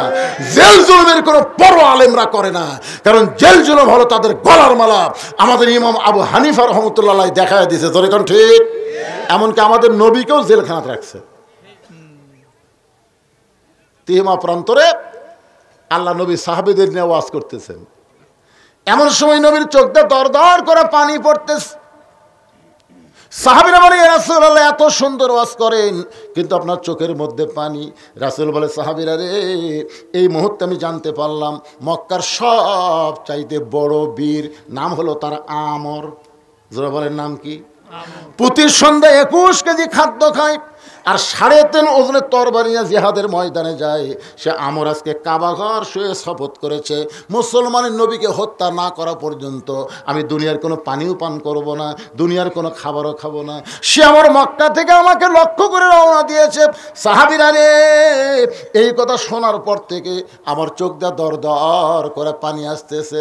ওসমান গনি বলে, রাসূলুল্লাহ, এত বড় বীর আমর যখন কাবা শুয়ে শপথ করে আপনাকে হত্যা করতে চায়, হত্যা না করা পর্যন্ত পানিও পান করবে না, দুনিয়ার কোনো খাদ্য খাবে না। হুজুর, তাহলে আমরা দোয়া করি, সবাই আমরা দোয়া করি ওই আমরের হাত পাও যেন আল্লাহ অবশ করে দেয়। হুজুর, আমরা সবাই মিলে দোয়া করি। ওসমান গনির কথায় আল্লাহ রাসূল হাত তুলে দোয়া করবেন, এমন সময় ফেরেশতা জিবরাইল কোরআন শরীফ নিয়ে আইছে। ইয়া আইয়ুহান নাবিয়্যু হারজিল মুমিনিনা আলাল কিতাল, হারজিল মুমিনিনা আলাল কিতাল। ওগো নবী, ওগো নবী, এই 2 হাত খালি দোয়ার জন্য না, এই 2 হাত হলো লাঠি ধরার হাত, এই 2 হাত হলো অস্ত্র ধরার হাত। জোরে কোন কথা ঠিক কিনা? আপনি সাহাবীদের কি শিক্ষা দিচ্ছেন? আপনাকে হত্যা করবার আসতেছে আর আপনি দোয়া করতেছেন। মুয়াজ্জিন কয়, ইমাম সাহেব, আমাদের এই ভান্ডার পাইকা যে হারে চুরি শুরু হয়ে গেছে, আপনি একটু দোয়া করবেন চোরের হাত থেকে আল্লাহ যেন গ্রামকে বাঁচায়। ইমাম সাহেব বলেন, এশার নামাজের পরে তোমরা সবাই 5 মিনিটের জন্য বসবে। সবাই বসে গেছে। ইমাম সাহেব বলতেছে, ভাই 3 বার সূরা ইখলাস, 1 বার সূরা ফাতিহা, 11 বার দরুদ শরীফ, 3 বার ইস্তেগফার পড়ো। সবাই পড়ার পর 2 হাত তুলে দোয়া করতেছে, আল্লাহ, আল্লাহ, যে হারে চোর বেড়ে গেছে, আল্লাহ চোরের হাত থেকে ভান্ডার পাইকাকে তুমি হেফাজত করো, আল্লাহ, আল্লাহ, আল্লাহ, চোরের হাত থেকে হেফাজত করো। চোর জানলার উপর থেকে বলতেছে আমিন, কারণ চোর দোয়া পছন্দ করে। চোর কিন্তু দোয়া পছন্দ করে। বিশেষ তোমার টুঙ্গিত বহু চোর যায় দোয়া সামিল হতে। তোর কোন কথা ঠিক কিনা? সুদ খাই, ঘুষ খাই, দোয়া যাবে কি? চোর বলতেছে আমিন, কারণ চোর জানে তোরা দোয়া করে ঘুম পান আর আমি চুরি করবো। তোর কোন কথা ঠিক কিনা? কিন্তু ইমাম সাহেব বলে, নামাজের পরে 5 মিনিট বসবা। সবাই বসছে। তোমরা বাড়িতে যাও, 3 হাতা করে একটা লাঠি বানাও, একটা লাঠির মাপ হবে 3 হাত। 3 হাতা একটা লাঠি কাটো। যে রাস্তা দিয়ে চোর আসে ওই রাস্তায় গোপনে কোনো আলো জ্বালাবে না। অন্ধকারের মধ্যে তোমরা 5 জন 6 জন করে লাঠি নিয়ে দাঁড়ায় থাকবা। চোর আসা মাত্র মাজা সহবাড়ি হবে। আপনারা বলেন তো, চোর আমিন কবি। তার মানে কি বুঝতেছেন? এই 2 হাত খালি দোয়ার হাত না, এই 2 হাত হলো বাতিলের বিরুদ্ধে অস্ত্র ধরার হাত। আজকে ভারত আমাকে হুমকি দেয় যে বাংলাদেশ দখল করতে 15 দিন লাগবে না। বাংলার মুসলমান যদি এখন ভারতের হুমকির কাছে নত যেন না হয়ে 3 হাতে একটা করে লাঠি আর একটা করে খুর যদি কোমরের মধ্যে রাখে, এই কোমরের টেরের মধ্যে খুর রাখবে আর সবাই নিয়ত করবে মালওয়ানের বাচ্চারা দেশে ঢুকবি, আর লাঠির তলে ফালামো, গোড়া কাটবো না, খুর দিয়ে আগা কাটা পোলটা দেবো, খাতনায় সুন্নত হবি, কলমা ভরা মুসলমান হবি। জোরে কোন কথা ঠিক কিনা? আপনারা কোন তো এ ওয়াজ খালি এই জায়গাতে আছে, মিডিয়ার মাধ্যমে গোটা ভারত ছড়া পড়তেছে। জোরে কোন কথা ঠিক কিনা? ভারত কবি যাবো না রে, বজুসি যে ওয়াজ করছে বাবা, সব বন্ধ হবে, সব বন্ধ হবে। ভাই আছে কিছুদিন পরে একটা টিভির একটা ঝোঁকার টিভি নেই, বাংলাদেশ নাই, বাংলাদেশ নেই। এ কয়েকদিন আগে গেছে ইউনুস পল আছে, ইউনুস পলানার এই গুজব শুনে বাংলাদেশের 2 আওয়ামী লীগ, এক জামাতের বাড়ি, একটা বিএনপির বাড়ি ভাঙবার গেছে। গুজব শুনে বাড়ি ভাঙবার গেছে, আলাদা পিটনও খাবে। ইউনুস পলানার জাত করে পাগলা। ইউনুস নবীরে খাইলো মাছেতে গিলিয়া, ফেরেশতা পাঠাইলেন আল্লাহ ইসমে আজম দিয়া, দমে দমে সে হরদম পড়ে সে ইসমে আজম, মাছেরই উদর হইতে বাঁচাইলা প্রাণ। একটা মাছ পর্যন্ত ইউনুস নবীরে গিলে খেতে পারে নাই। আমাদের ডক্টর ইউনুসকে ভারতের বাপেরও ক্ষমতা নাই গিলবার পারবি। ধরে কোন কথা ঠিক না? তোরকে গোটা ভারত মিলে যে মাথা, আল্লাহ ইউনুসকে একলাই সেই মাথা দিছে। রে বোঝেন না কি মাল রে। বিপদে পড়লে আমরা কোন দোয়া পড়ি? এই এর মাদ্রাসার ছাত্র নাকি রে? আর কে আছে এখানে? আর কেউ আছে? মাদ্রাসার ছাত্রকে ওয়াজ শোনা লাগে, তোর কে কথা রে? তোরা নিজেরাই একটা ওয়াজ, এরা কিন্তু ওয়াজ, এরা নিজেরাই একটা ওয়াজ। আমার মাদ্রাসার 8 বছরের বাচ্চা, আমি রোদের মধ্যে চেয়ার নিয়ে বসে আছি, দেখেন এরা যে নিজেরা একটা করে ওয়াজ, চেয়ারের মধ্যে বসে আছি, ইতিমধ্যে এক বাচ্চা বের হলো। আমি বললাম কে রে, পড়া বাদ দিয়ে বের হলি কেন? আমারে কই। আমি বললাম 3 কিরা? হচ্ছে হুজুর, 1 হচ্ছে পেশাব, 2 হচ্ছে পায়খানা, আর 3 হচ্ছে ফুস, অজু থাকে না। তা আমি বললাম তুই কি করবি? বললাম অজু করার জন্য আইসি। হুজুর ঝোঁকের পড়ে তো, ঝোঁকে পড়তে পড়তে ফসকে বের হয়ে আসে। তাই বললাম অজু ছাড়াই কোরআন পড়া দেবি, যা অজু ছাড়াই কোরআন পড়া দেবি পাগলা, যা। না হুজুর অজু ছাড়া পড়া, এই পড়া দেবি, যা। আমি বলতেছি পড়া যাবি, তুই বল আলেম না, বল আলেম রে। তখন কয় হুজুর আবার কয় অজু ছাড়াই, ঠান্ডার মধ্যে অজু লিখবে, অজু ছাড়া পড়া দেবে। আমার দাবিতে ওই ভিতরে ঢুকলো। আমি মনে করলাম আমি তো ঢুকলো রে, কিন্তু কি করে দেখা লাগবে। চেয়ার বসতে তো দেখা যাবি না। আস্তে করে চেয়ার ছেড়ে জানলার কাছে যে ফাঁক দিয়ে দেখতেছি, ওই দরজার ফাঁকত লুকে আছে। ওই কোরআন শরীফের কাছে বসেনি, দরজার ফাঁকত লুকে আছে। খালি ফাঁক দিয়ে দেখতেছে, আমি চেয়ার থেকে উঠলেই বাড়াবি। আমি উঠাতে জানলার কাছে যাচ্ছি, ওটাই খেয়াল করেনি। ওই দরজার বাইরে হতে আমি আবার ওই মাটিতে বসে বলতেছি হুজুর আপনি আমাকে মারেন, ডাকেন, যা ইচ্ছে তাই করেন, আমি অজু ছাড়া আল্লাহর কোরআন ধরবো না। আমি তখন বুকের মধ্যে নিয়ে কইলাম বাজান তুই না আমার ওয়াজের ফ্যাক্টরি রে। ময়না ভাকি যারা মাদ্রাসাত পড়ে তারা এক একজন এক একটা কোরআনের ফ্যাক্টরি। জোরে কোন কথা ঠিক কিনা? তোর কাকে ওয়াজ শোনা লাগবে না, যে কটা উঠি বসলু করে।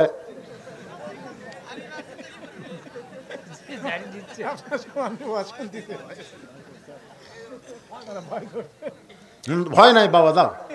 সকালবেলা পড়া লাগবে না, সবক দেওয়া লাগবে না, রাত্রে ওয়াজ সুন্দর চুরি করে যাচ্ছে। হুজুর তাসবা দিবে, লোক লোক করে আইছে। তাহলে বসলে সামনে এসে বসা লাগবে, সাইডে থাকলে হবে না। আর যদি যাও তোমাকে ছুটি দেওয়া আছে। কি বিরক্ত হচ্ছেন? কি হোক সবার ওয়াজ আসতেছে, একটু মনোযোগ দিয়ে শুনবেন। আল্লাহর নবী যেই মাত্র দোয়া করবার চাইছে, এমন সময় আল্লাহ তাআলা কোরআনের আয়াত নাজিল করেছে। এটা দোয়ার আয়াত না, এটা হলো জিহাদের আয়াত।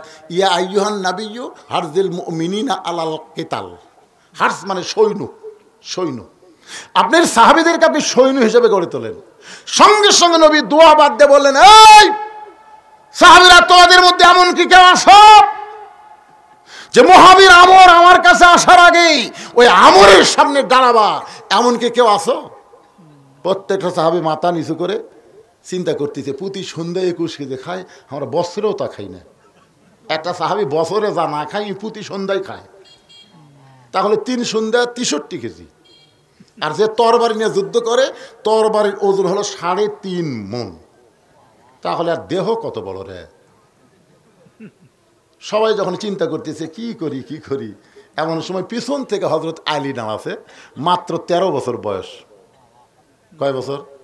মাত্র 13 বছরের বাচ্চা হযরত আলী বলতেছে হুজুর ওই আমরের সামনে আমি দাঁড়াবার চাই। রাসূল বলেন বস বস। বয়স হয়নি, খালি ফসফস। আল্লাহ রাসূল বলেন সাহাবীরা রে, ওই মুহাবির আমর কিন্তু আসতেছে।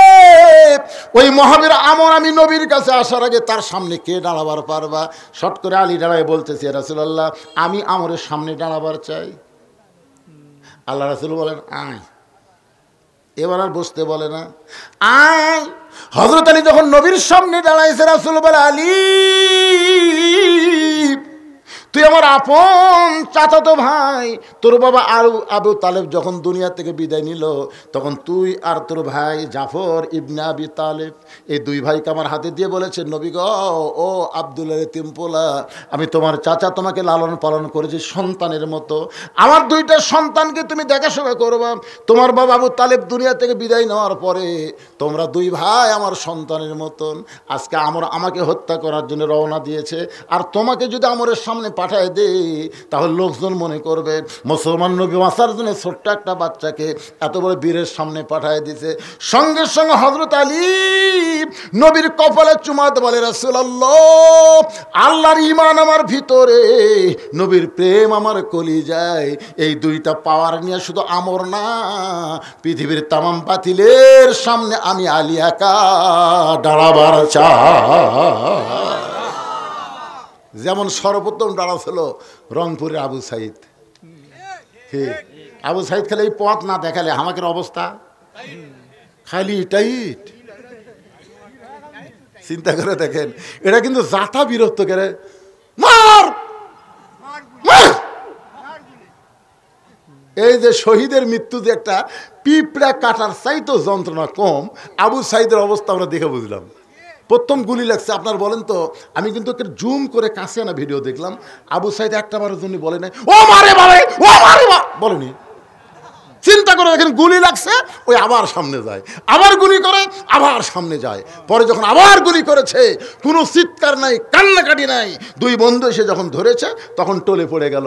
এখান থেকে বোঝা গেল বাতিলের বিরুদ্ধে যারা জীবন দেয় এদের জীবন জীবন না, এদের জীবন হলো শাহাদাত। জোরে বলেন ঠিক কিনা? কি মনে করছেন বাজান? আমরা চিন্তা করি আর বউ আছে, ছোল আছে, জীবন দেবো না।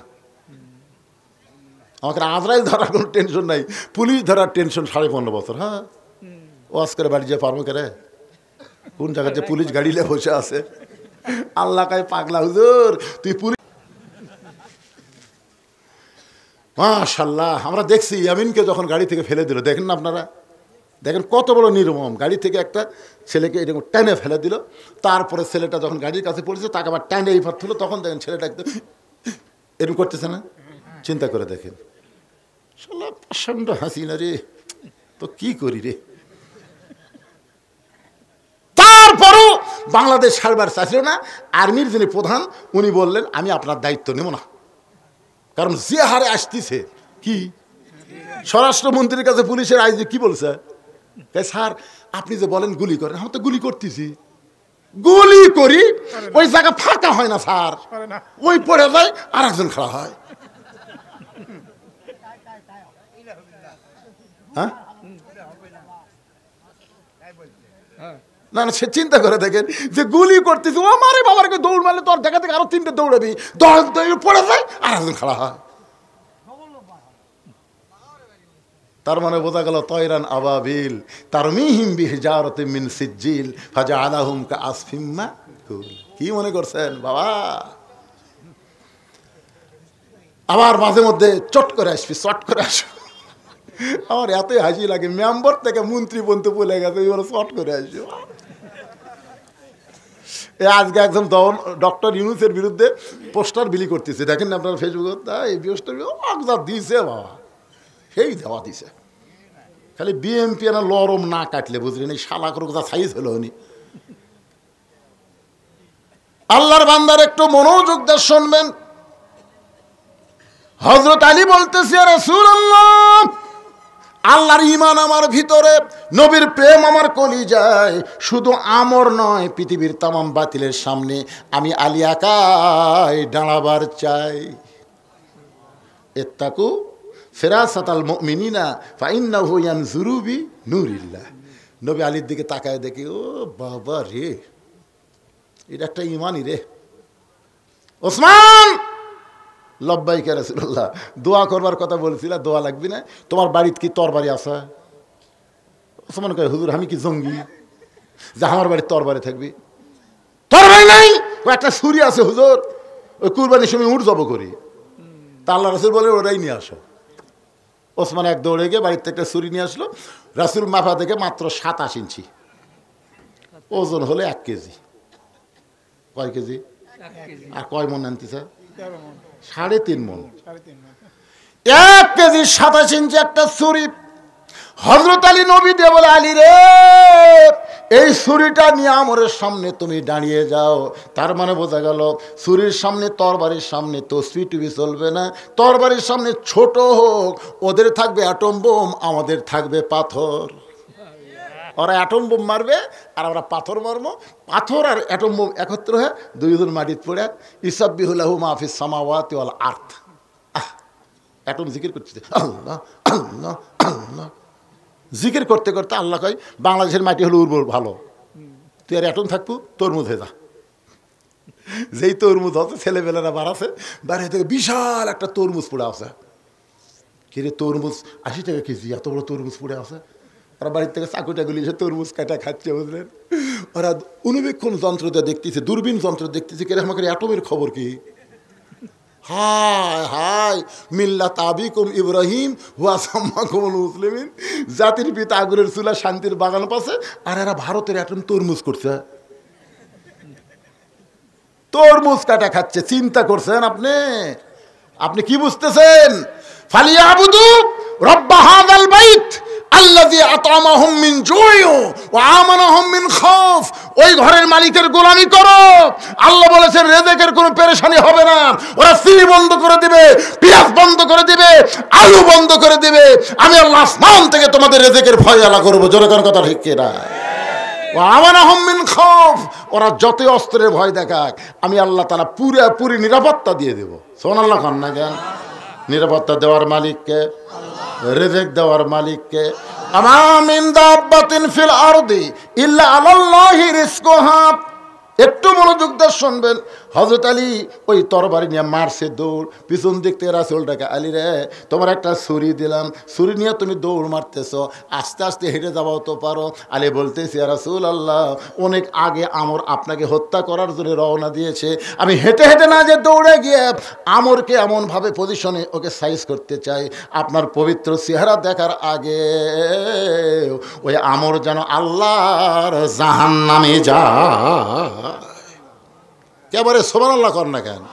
যে আপনার পবিত্র চেহারা দেখার আগেই আমরকে আমি জাহান্নামে পাঠাবার চাই। এক দৌড়ে আমর আসতেছে হাতির মতন, আর পিছনে হাজার দিয়ে কাফেররা মিছিল করতেছে, মুসলমানের নবীকে কেউ বাঁচাবার পারবে না, মুসলমানের নবীকে কেউ বাঁচাবার পারবে না। 13 বছরের বাচ্চা সামনে খাড়া আছে, আমরের সামনে খাড়া হয়ে আমর বলতেছে কে রে পুচকা, তুই হাতত চাকুলে কি করবো রে? মানে চাকু, যেটা গরু জব করে এলো ছুরি, আর যেটা চামড়া ছেলের নাম কি চাকু। বুঝতেছে না 27 ইঞ্চি চাকুলে কি করবো রে? হয়তো আলী তখন কোরআন থেকে একটা আয়াত তেলাওয়াত করে ওই চাকুর মাথা ফু দিয়ে আমরের সামনে মাটিতে একটা দাগ দিস। দাগ দেয়া বলতেছে এই কাফেরের পাঁটা, তুই কত বড় বাপের বেটা, নবী হত্যা করবো? খালি দাগটা ডেঙ্গায় এক ধাপ, এই দাগের পরে একটা ধাপ মার, একটা ধাপ। না হবি না? কি বুঝতেছেন? আল্লাহর কোরআনের পাওয়ার আছে না নাই? ওই শরীর সামনে আয়াতটা বলে ফুঁক দিয়ে মাটির উপর একটা দাগ দিয়ে বলতেছে রে কাফেরের পাটা, কত বড় বাপের বেটা, আল্লাহ নবী তো হত্যা করা দূরের কথা, এই দাগটা ডেঙ্গায় খালি এক ধাপ সামনে যা। এর নাম হলো হায়দারি হাঁক। ধরে কারণ কি হাঁক? রাসূল বলেছেন আমার আলী যখন হায়দারি হাঁক দেয়, ওই হাঁকে আল্লাহর আরশের মধ্যে কম্পন ধরে যায়। মুসলমানের এরকম একটা হাঁক হুঁক থাকার দরকার আছে না নাই? আছে। আপনি ফজর নামাজ পড়েন, আপনার আইডিয়া পড়ে না কে? রে বাপ, বাবা ও আব্বা, আপনি একে একে ফজর পড়েন, আপনার ছেলে পড়ে না কেন? আপনি কেমন মরদ মানুষ, এশার নামাজ মসজিদে পড়েন, আর আপনার বউ স্টার জলসা জি বাংলা দেখে কেন? কি হায়দারে হাঁক নাই? আছেন না নাই? মারছেন কোনোদিন? মারছেন? আপনি তো লেবাসো মার্কা স্বামী, লন্ডেস মার্কা। মায়েরা পর্দার অন্তরে যারা বসে আছেন, কিছুক্ষণ পরে আপনাদের ওয়াজ আসতেছে, কারণ হোসেন বলবে আমার মা শুধু খাতুনে জান্নাত না, আমার মা হলো ফাতেমাতুজ জোহরা। আছে না নাই? 1 নম্বর হলো আমার নানা শুধু বিশ্ব নবী না, আমার নানা হলো বিশ্ব নেতা। আমার বাবা শুধু বিশ্ব আলেম না, আমার বাবা হলো বিশ্ব বীর। এই বিশ্ব বীরের উপর কথা বলতেছি। এই ছেলে পেলে মনোযোগ দিয়ে শুনতে যা পার হ। তুই কত বড় বাপের বেটা, দাঁতটা ডেঙে এক ধাপ সামনে যা। সঙ্গে সঙ্গে হযরত আলীর এই হায়দারে হাঁক শুনে আমরের দেহ খালি থরথর করে কাঁপতিছে, এরকম কাঁপতিছে। সমস্ত কাফেরা বলে মারেন মারেন। একটা ছোট্ট বাচ্চা আপনার পথ আটকাই দিল, আর আপনি এত বড় তরবারি কান্দ থিয়া কি করেন, মারেন। ওই হাজার হাজার কাফেরের মিছিল আমর যখন আলীকে লক্ষ্য করে ওই তরবারিটা হাঁকাইছে, ইয়ানজুরু বিনুরিল্লাহ, হযরত আলী তাকায় দেখে ওই তরবারি না, আল্লাহ কাঠের তক্তা বানায়া দিছে। কাফেরের চোখে তরবারি, আলীর চোখে তক্তা। ভারতের চোখে অ্যাটম বোম, বাংলাদেশের মুসলমানের চোখে তরমুজ। ফেরাউনের চোখে সাগর, মুসার চোখে রাস্তা। জোরে ঘর কথা ঠিক কি না? ফেরাউনকে সামনে সাগর, মুসা কয় আল্লাহ, ফেরাউন হক সাগর দেখায়, আল্লাহকে লাঠি নাই, মার বাড়ি। এক বাড়িতে 12 লাইন রাস্তা। সোমান না কর না কেন? এখন আপনার বলেন, তরবারি যদি তক্তা দেখবার পায় তার কিরকম সাহস হয়? আমার হাতত আছে এটা কি 22 ইঞ্চি হোক, কিন্তু কি কথা কর না কেন? আর আর হাতত কি 1 লাখ হাইজাম, 1 লাখ তক্তার উপরে উঠে বিসমিল্লাহ কয়া 22 ইঞ্চি, আমরের ঘাড়ও 22 ইঞ্চি, ছুরিও 22 ইঞ্চি, খাপের খাপ মুনতাজের বাপ, খাপে খাপ মুনতাজের বাপ, খালি 22-22 মিল হয়েছে, কেবল এরকম ঠেকাইছে। সঙ্গে সঙ্গে আমরের দেহ একদিকে, কাল্লা একদিকে, সমস্ত কাফের মারছে দৌড়। কিছু আগে যে কাফের মিছিল করছিল মুসলমানের নবীকে কেউ বাঁচাবার পারবে না, একটা কাফেরও নাই। সমস্ত কাফের আমরকে ছায়া যখন দৌড় দেয়, এমন সময় আল্লাহর নবী হযরত আলীর কাছে, আলী রে, আলী বলতেছে, আল্লাহর শপথ করে বলতেছে, আমি মারিনি হুজুর, আমি মারিনি, খালি ঠেকাছি, খালি ঠেকাইছি, আর 2 টুকরা হয়ে গেল। রাসূল বলে, আলী চুপ চুপ, খবরদার, এই কথা যেন কাউরে কয় না, আমাকে যা কোসা কোসা, আর যেন কাউরে কয় না। কি না হুজুর, আল্লাহ শপথ করে বলতেছি, খালি ঠেকাছি। শুধু ঠেকানোর সঙ্গে সঙ্গে 2 টুকরা কেমনে হয়ে গেল। রাসূল বলে, আলী রে, আজকে আমি বলবো না, সময় সুযোগ পেলে একদিন তোমাকে বলবো। কামুজ দুর্গের দরজায় হ্যাঁচকা টান মারছে হযরত আলী, ওই দরজাটা হাতের ঢাল হয়ে গেছে। যে দরজা লাগাইতে 100 জন, খুলতে 100 জন, সেই দরজা বাম হাতের ঢাল। এইটা দেখে কাফের বেঈমান সব ময়দান ছেড়ে দৌড়। হযরত আলী রাগ হয়ে গেল। সমস্ত কাফের যখন দৌড় দেয়, বিনা যুদ্ধে মুসলমানের বিজয়, দরজা ফাইলা দিছে, 80 গজ দড়ি গিয়ে পড়ছে।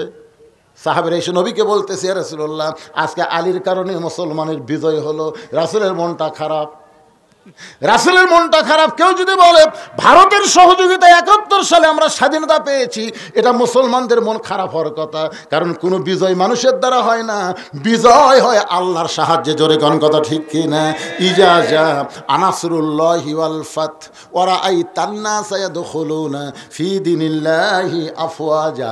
আপনারা বলেন তো, 24 সালের 5ই আগস্টে যে বিজয় আমরা পাইলাম, এই বিজয় কিন্তু ছাত্র জনতার জীবনের মাধ্যমে নয়, এই বিজয়টা হলো আমার আল্লাহর সাহায্য। কথা বলেন, কথা বলা লাগবে, ঠিক?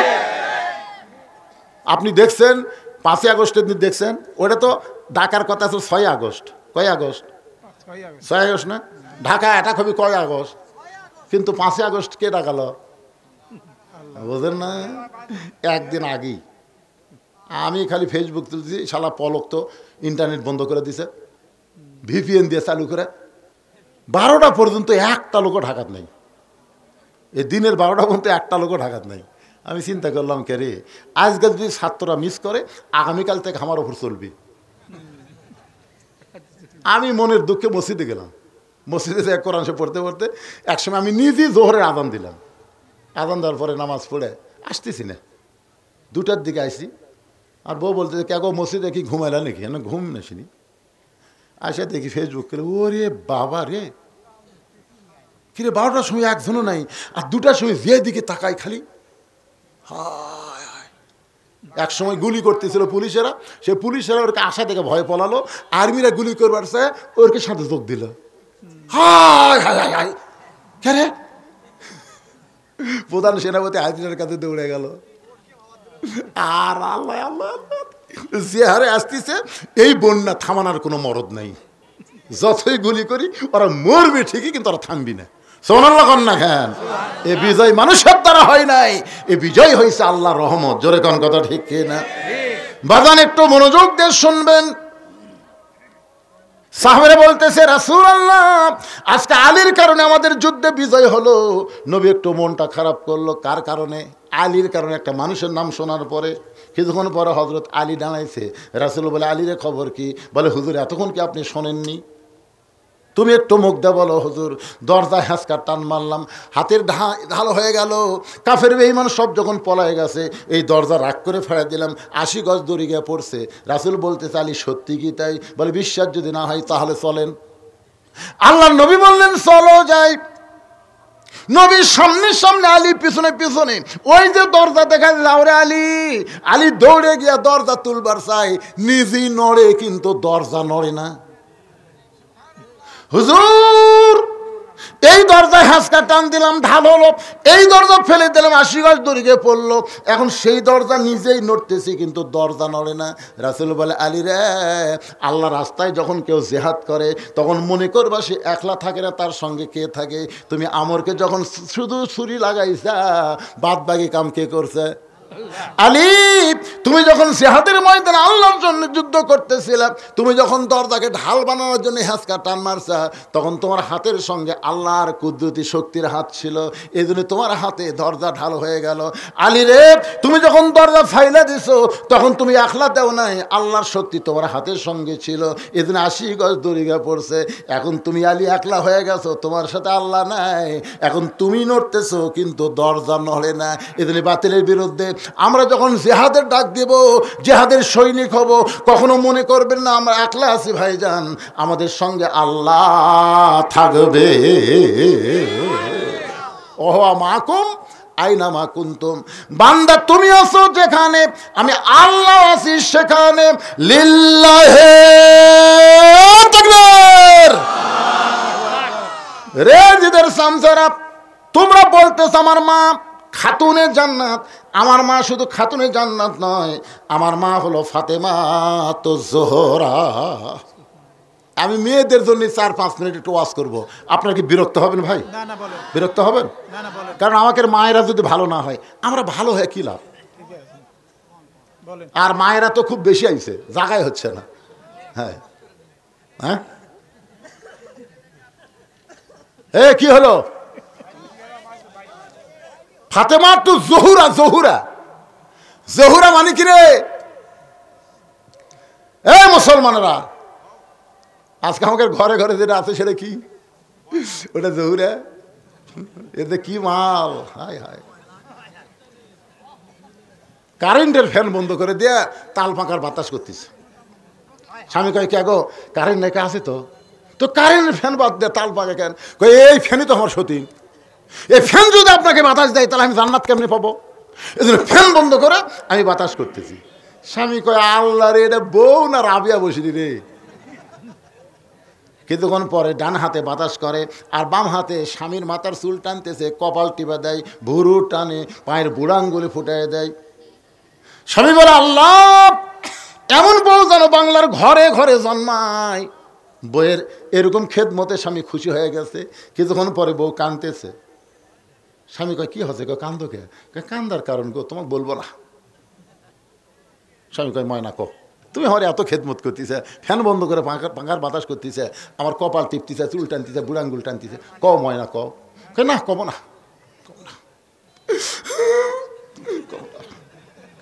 স্বামী কয়, কবি না কেন?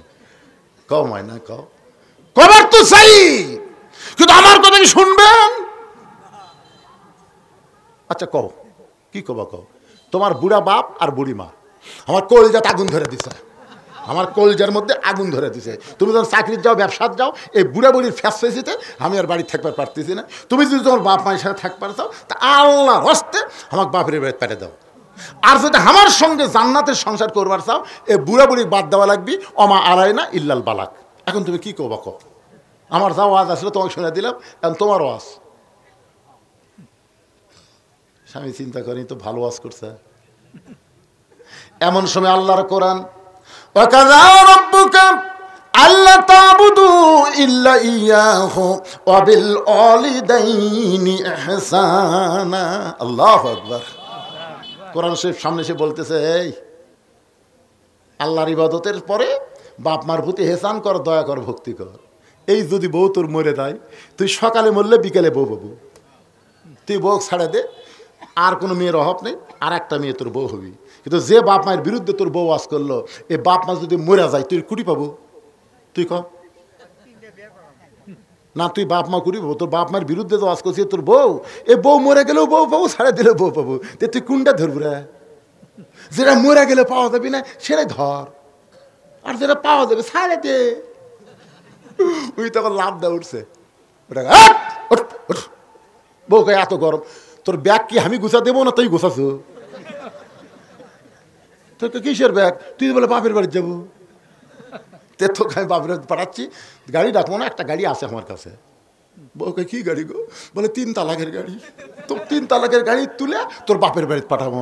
কি রে, তুই আমার বাপ মায়ের বিরুদ্ধে ওয়াজ করে পাকা খাবো? আমি সেই সন্তান না রে। তখন বউ দৌড়ে এসে পাও ধরে কয়, আমি আপনার পরীক্ষা করলাম, আসলে আপনি আল্লাহর ওলি গো। হায় হাই রে, মেয়া মানুষের বোঝা বড় দায় বারে। এই হাসিনা যে অভিনয় শিখাছে বুঝলেন, হাসিনা ওই আবার কি করে, এই একটা টিস্যু লাই, ওর চোখত কিন্তু পানি নেই, ওর লাকত পানি, ঘিন্না লাগে। কে রে, তোর চোখত পানি নেই, লাকত পানি। দেশের জন্য আমি কি করি, আমার কোনো কিছু দরকার নেই, আমার বাপ নেই, তোর কিছুই লাগবে না। এক আনুবানুক চুন্নি থেকে যে রূপপুর জেলা, ওখান থেকেই এই শালার বেটা হাসিনা আর ওর বোন 3 জন মিলে 55,000 কোটি টাকা এক জায়গার থেকে মারছে, এক জায়গার থেকে। কথা কন না কেন, কথা কন না কেন?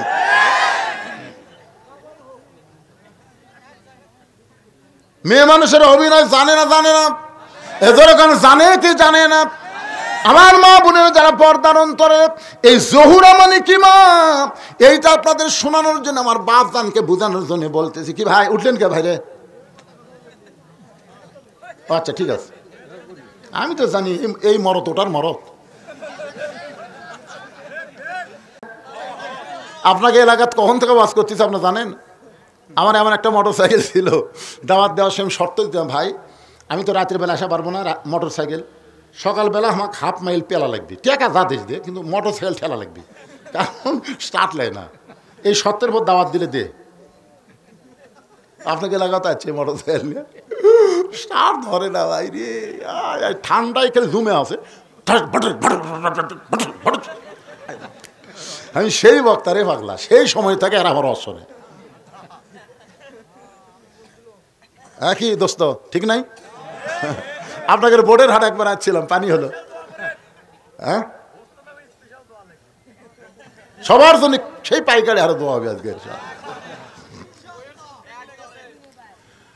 জোহরা মানেটাকে একটু মনোযোগ দিয়ে শোনেন।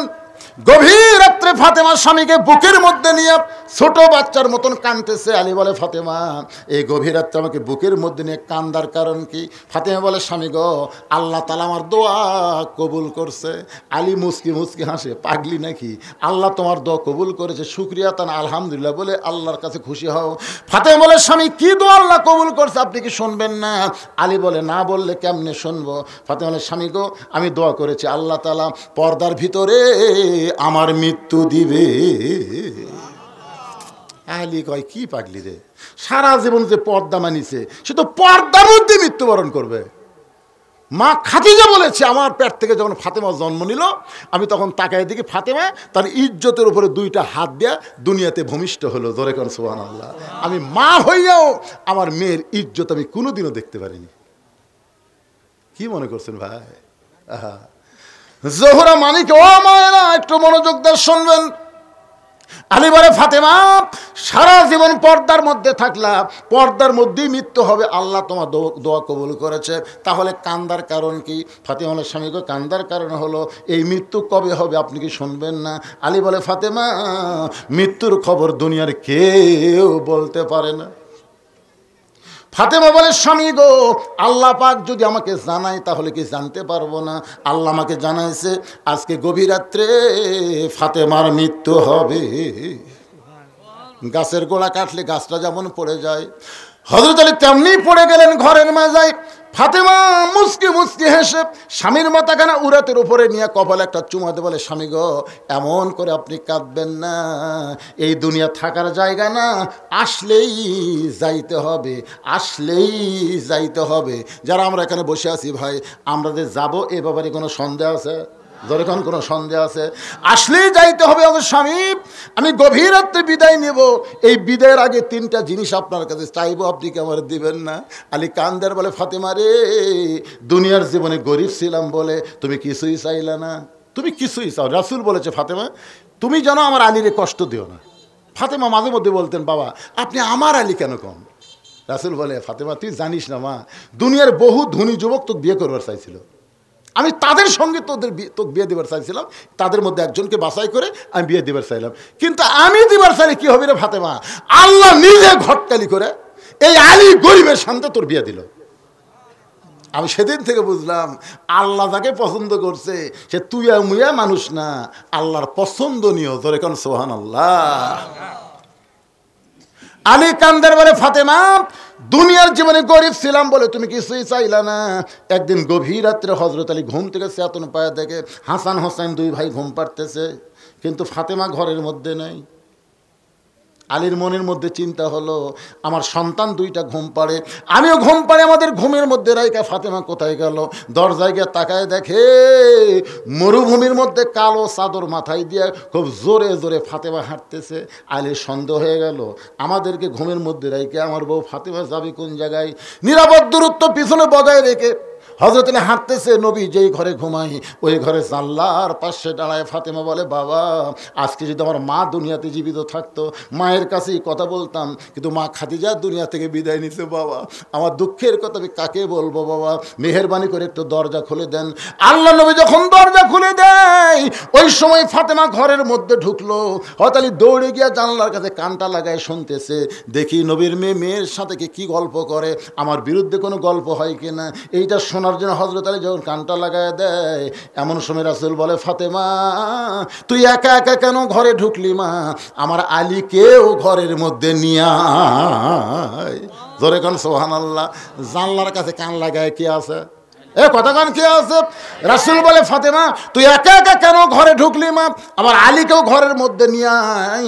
ফাতেমা কান্দের বলে, বাবা আমার স্বামী সারাদিন কলেমার দাওয়াত দিয়ে বেড়াইছে, মানুষকে কোরআনের শিক্ষা দিয়েছে, দুনিয়ার কাজকাম করতে গিয়ে শরীরটা ক্লান্ত হয়ে ঘুম পাড়তেছে।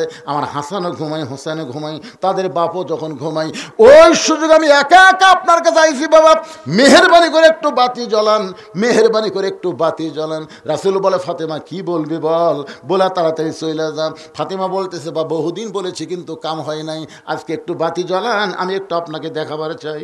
নবী যখন ঘরের মধ্যে বাতি জ্বলাইছে, এমন সময় ফাতেমা দুইটা হাত নবীর দিকে বাড়ায় দেয়। ওই বাতির আলোতে নবী দেখতে পায় হাতের তালু আছে, কিন্তু তালুর উপর চামড়া নাই, দুইটা হাত গোস্তের টুকরার মতন লাল দেখা যায়।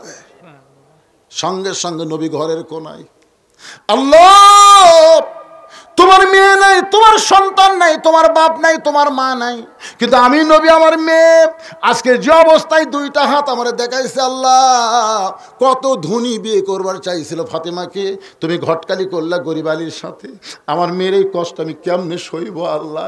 এই কথা যখন নবী আল্লাহকে বলতেছে, এমন সময় ফাতেমা মাথায় ঘোমটা দিয়া নবীর ঘর থেকে যখন বাইরে যায়, রাসূল বলে, ফাতেমা আমি তোর বিরুদ্ধে কিছুই বলিনি মা, তুই কেন মাথায় ঘোমটা দিলি? ফাতেমা বলে, বাবা আপনি কার বিরুদ্ধে বলেছেন?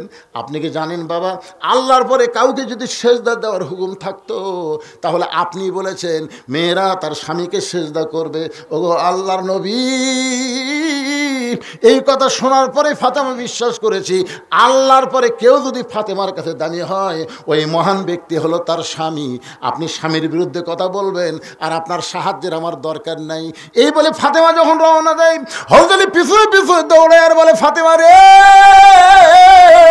দুনিয়ার জীবনে গরিব ছিলাম বলে তোমারে কিছুই দিবার পারিনি ফাতেমা, আজকে গভীর রাত্রে দুনিয়া থেকে বিদায় নিবা, এই বিদায়ের আগে তুমি কি চাও ফাতেমা? বলে আমার 1 নম্বর চাওয়া হলো আমাকে রাতের বেলায় আপনি দাফন করবেন, রাতের বেলায় মরবো, আর দিনের বেলা কবর দেবেন হবে না, আমার কবরের খবর মানুষ জানতে পারে, এই রাতের বেলায় আমাকে দাফন করা লাগবে। ওগো স্বামী, আমার 2 নম্বর চাওয়া হলো আমার কোনো জানাজার ব্যবস্থা করবেন না, রাতের বেলা দাফন করে আমার কোনো জানাজার ব্যবস্থা করবেন না। 3 নম্বর চাহিদা হলো আমার লাশটা কিন্তু খাটনিতে তুলবেন না, কারণ ফাতেমার খাটনি কান্দে নিবে 4 জন পুরুষ, এই দুনিয়াতে ফাতেমা খুঁজে পাইল না। যদি আজকে আমার বাবা দুনিয়াতে জীবিত থাকতো মরা মেয়ের লাশের খাটনি বাবা কান্দে নিবার পারতো, কিন্তু আমার বাবা 6 মাস আগে দুনিয়া থেকে বিদায় নিয়েছে। আমার হাসান হোসেন এত ছোট, মায়ের খাটনি কান্দে নিবার পারবে না। আপনি যদি পারেন আমার লাশটা কান্দে করে নিয়ে ওই জান্নাতুল বাকির পূর্ব কোণায় সবুজ রঙের একটা বাতি জ্বলবে, ওই বাতি বরাবর ফাতেমাকে আপনি দাফন করে দেবেন। ওগো স্বামী, আমার কবর খুঁড়তে যদি আপনার কষ্ট হয়, আপনার একান্ত বন্ধু যদি কেউ থাকে দুনিয়ায় তারে বলবেন সে যেন ফাতেমার কবর খনন করে দেয়। হযরত আবু যর গিফারের কাছে গেল, ওই কবর খুঁড়তে খুঁড়তে আবু যর গিফারের কবর থেকে একটা শব্দ পায়, আবু যর গিফারের কবর ছেড়ে যখন পালায় গেছে, এমন সময় হযরত আলী ফাতেমার লাশটা কাঁধে করে নিয়ে ওই জান্নাতুল বাকির পূর্ব কোণায় গিয়ে দেখে সবুজ রঙের একটা বাতি জ্বলতেছে, যেই বাতির কোনো তার নাই, যেই বাতির কোনো সুইচ নাই, বিনা তার বিনা সুইচ আমার আল্লাহ তাআলা অটোমেটিক জ্বলায়া দিছে। ওই আলোতে কবরে দাফন করে হযরত আলী বলতেছে আল্লাহ, এখনই বাড়িতে গেলে আমার চাইতে বড় বিপদে কেউ পড়বে না, কারণ হাসান হোসেন ঘুমের মধ্যে আছে, আর ঘুমের মধ্যে তার মা দুনিয়া থেকে বিদায় নিল, আর আমি দাফন করে এখন যদি বাড়িতে যাই আর হাসান হোসেন 2 ভাই যদি আমাকে ধরে বলে বাবা, ও বাবা 6 মাস আগে নানা ফাঁকি দিয়ে চলে গেছে বাবা, মাত্র 6 মাস আগে নানা ফাঁকি দিয়ে চলে গেছে বাবা, আমাদের মা কোথায় গেল? ও বাবা, যেই মা রাতের বেলা আমাদের বুক থামড়ায় থামড়ায় ঘুমায় দিছে, সেই দরদের মা কোথায় গেছে? আলী কান্দের বলে আল্লাহ রে, এখনই বাড়িতে গেলে হাসান হোসেন যদি জানতে চাই, আমি যদি বলি তোমাদের মা মারা গেছে, হাসান হোসেন যদি বলে বাবা কবর কোথায় দিলেন, আমরা কি 2 ভাই মায়ের কবরটা দেখতে পারবো না?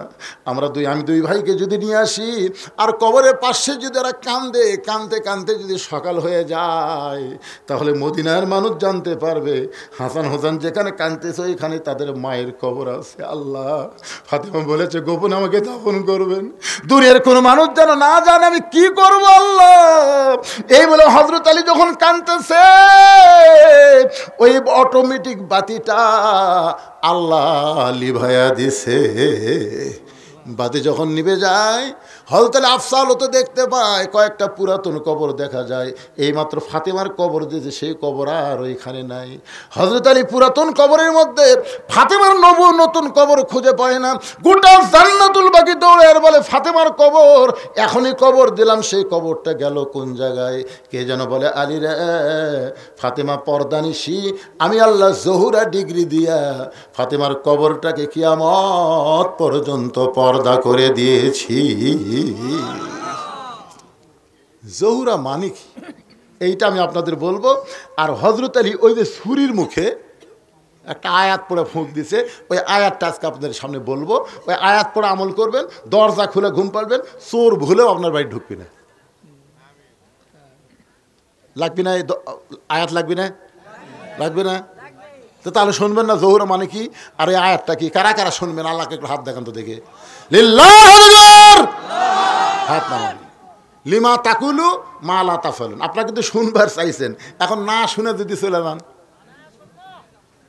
না সব কি একটাই? এই ছেলেরা যদি কোরআনের মাহফিল করাতে আপনারা কি খুশি না বেজার? তাহলে আমি যদি আপনাদেরকে বলি যে এই ছেলেরা কোরআনের মাহফিল প্রতি বছর করুক, এটা যদি চান, তাহলে আপনাদের ভিতরে আল্লাহর 10টা বান্দা চাই, একটা কোরআন শরীফ দান করা লাগবে। একটা কোরআন মানে 500 টাকা দান করলেই একটা কোরআন দানের সওয়াব আল্লাহ আপনার আমল নামায় দিয়ে দিবে। এরকম 10 জন আল্লাহর বান্দা আপনাদের মধ্যে আছে যে হুজুর 500 টাকা দিয়ে একটা কোরআন দানের সব এই কোরআনের মাহফিলের জন্য আমি আল্লাহর কাছে পাওয়ার চাই। এই নিয়তে একটা আল্লাহর বান্দা দাঁড়ান তো যে হুজুর 500 টাকা দিব লগত, এটা কিন্তু কোরআন টাকা লগত নাই, নাই লগত নাই। হ্যাঁ আসেন, এই দেখেন, আসেন বাবা আসেন। কি ফাকরি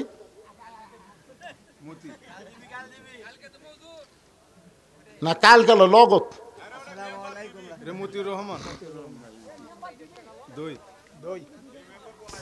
এই শোনেন শোনেন, কোনো দিকে কোনো সাইড কথা মারবেন না। আপনি কোন তো আওয়ামী লীগ করার পরেও চেয়ারম্যানে আছে, মেম্বারে আছে, পলায়নি। তারা কি? তারা আমাদের ভাইরে পাগলা, এরা আমাদের ক্ষতি করেনি, এরা কোনো মানুষকে কষ্ট দেয়নি। ধরে কোন কথা কর না খায় ঘরের তলে কে রে কলা খায়নি, তো কলা খাওয়ার কথা খুঁজি আমি? খালি বলছে একদল খাইয়া গেছে আর একদল খাবি। কারা কারা গরম হচ্ছে, কোন কারা কারা গরম হচ্ছে? যারা খাবি তারাই তো গরম হচ্ছে। জোরে কোন কথা ঠিক না? আজারি সাহেব কি কছে? একদল খাচ্ছে, একদল খাওয়ার জন্য দাঁড়িয়ে আছে। সেটা কোন দল? নাম কছে? কথা কানা নাম কছে? ঘরের মধ্যে কে রে? আমি কলা খাইনি। কলার কথাই ওঠেনি পাগলা। লিল্লাহ আকবার। আমি একটা কোরআন শরীফের দাম চাই, আর আমার এই ভাইজান 2টা কোরআন শরীফ বাবদ আল্লাহ 1000 টাকা দান করে গেল। এই সুযোগে দেখেন কয়টা হলো গরেন ভাই। আল্লাহর আরেকজন বান্দা কোরআন বাবদ 500 টাকা দান করে দিল।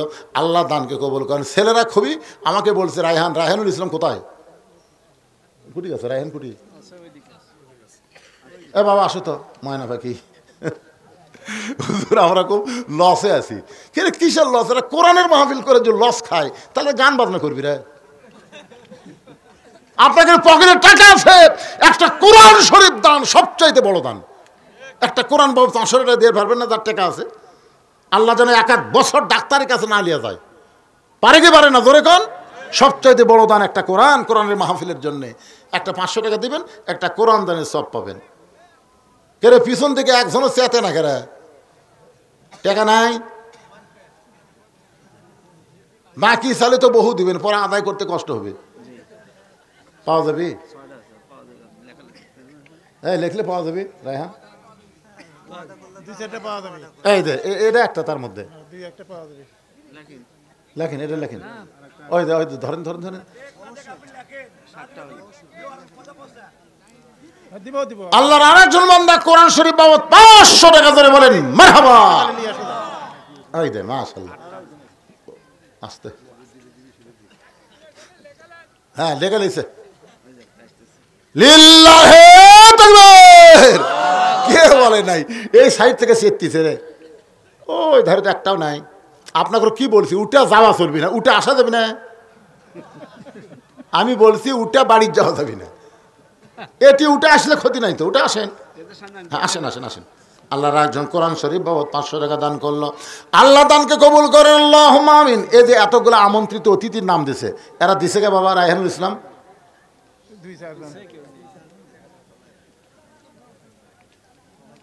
সবাই দেয়নি, 2-4 জন দিছে আলহামদুলিল্লাহ। যারা দেয়নি তারা দিবেন। ছেলেরা বড় আশা করে আপনাকে নাম দেয় বিজ্ঞাপনে। আর ফাঁকি দেন? ফাঁকি দিবেন না, যদি থাকেন দিবেন। কয়টা হলো? মাশাআল্লাহ, যে একটা আসতেছে নাকি দেখেন তো। মাশাআল্লাহ, লিল্লাহি তাকবীর। 10টা হয়ে গেছে। আপনারা কি মনে করছেন পাওয়া যাবে না? হ্যাঁ, আর একটা কোরআন শরীফ আছে, ওটা হাফিজি কোরআন শরীফ না, এটা হলো আমরা সাধারণ লোকেরা পড়ি, মাত্র 200 টাকা হলেই পাওয়া যায়। এরকম 10টা কোরআন শরীফ 200 টাকা করে। কোরআনের মাহফিলে 10 জন আল্লাহর বান্দা চাই, মাত্র 200 টাকা। ভাই একটা 200 টাকা দিবেন, একটা কোরআন দানের সওয়াব আল্লাহ আপনার আমল নামায় দিয়ে দিবে। 200 টাকা ভাই, 200 টাকা। বাপ মা কবরের কাছে ভাই, বাপ মার জন্য দান করে হুজুর, আর বাপ মা দুনিয়াতে নাই হুজুর, বাপ মার সম্পত্তি আমি খাচ্ছি হুজুর, আজকে বাপ মার জন্য 200 টাকা দিলাম, একটা কোরআনের সওয়াব যেন আল্লাহ আমার বাপ মার কবরে দিয়ে দেয়। মাশাআল্লাহ। আমি চাইলাম 200, দিয়ে গেল 500, হয়ে গেল 11। নিতে কোনো অসুবিধা নেই, কিন্তু 200 করে চাইছি। এই 200 চাও মাত্রই মুরব্বী লাভ দিয়ে উঠছে, আমি দেখছি খেয়াল করে। কে বা কত দিলেন? 300? কে 100 বেশি দিলেন কে? মাশাআল্লাহ, খুশি হয়ে তুই 200 টাকা 300 দিছি, এরা খুশি হয়ে দিচ্ছে, আর এরা চেতিছে না পারে। মাশাআল্লাহ। আর একটা কোরআন শরীফ বাবদ 500 টাকা চলে আইছে। 200 করে এই জায়গায় রাখবো। 200 চাইছি 10টা, পায়ে গেলাম 2টা। আর একটা চলে আইছে 200 টাকার। আল্লাহ 3টা হয়ে গেল, আর মাত্র 60টা। আল্লাহ 60টা জাহান্নাম হারাম করে দিও। আল্লাহ 7 জন আল্লাহর বান্দাকে পাঠায় দাও। কত টাকা কত হলে মায়েদের কাছে গেলে পাওয়া যেত। মায়েদের কাছে যাবি কে? এরা খুবই দেয়, আছে লোক আছে। এ মায়েরা, 200 টাকা দিলে একটা কোরআন শরীফ দানের সব পাওয়া যায়। মা দিয়ে দেন। এরা গান বাজনা না করে কোরআনের মাহফিল করতেছে, খুশি হয়ে দান করবেন। দানকারী গো পিতা মাতা সুখেরাই গো কবরে, নূরের টুপি পরাইয়া উঠাবেন হাসরে। লিল্লাহ তাকবীর। চাইছিলাম 200, দিয়ে গেল 1000। তার মানে বোঝা গেল একাই 5টা দিল। এই 3টার সাথে 5টা যোগ হয়ে গেল কয়টা? 8টা। আর পেলাম একটা, হয়ে গেল 9টা। আর লাগবে একটা, 200 শেষ না। ওইলা থন্ত 500 থন্ত কি একটা, কার মধ্যে কি ঢুকে এত হয়ে গেছে আবার কি। আল্লাহর 20 জন বান্দাকে খালি 100 করে টাকা দেবেন। যখন 100 করে টাকা কোরআনের জন্য আমরা 100 করে টাকা দান করলাম। ভাইজান পকেটে টাকা আছে, দেন। বিশ্বাস করেন, অনুনাজ্জিলু মিনাল কোরআনি মা হুয়া শিফাউ ওয়া রাহমাতুল লিল মুমিনিন। মুমিনদের যাবতীয় রোগের ঔষধ হিসেবে আল্লাহর কোরআন নাজিল করেছে। জোরে কান সুবহানাল্লাহ। দেন কোরআনের মাহফিলে 100 করে টাকা দেন। 100 করে টাকা। এদের ছোট বাচ্চা দৌড়ে আসতেছে, ওইটাই হাজত পাবি। কি বিপদ রে, কার হাতে কি দিল রে? এই তাত্তরি ছেড়ে নাকি রে? এই সব ছাড়ল রে। মাশাআল্লাহ, 20 জনের মধ্যে একবারে পাওয়া গেল 2 জন। দেন দেন দেন, এটি হোক। আল্লাহ আব্দুল্লাহ দিয়ে গেল 100, হয়ে গেল 200। 2 জন হয়ে গেছে। আর একজন আল্লাহর বান্দা দিল। আল্লাহ একাই 500 কে পারে। ইকা খুব চেত্তিছে রে। লিল্লাহ তাকবীর।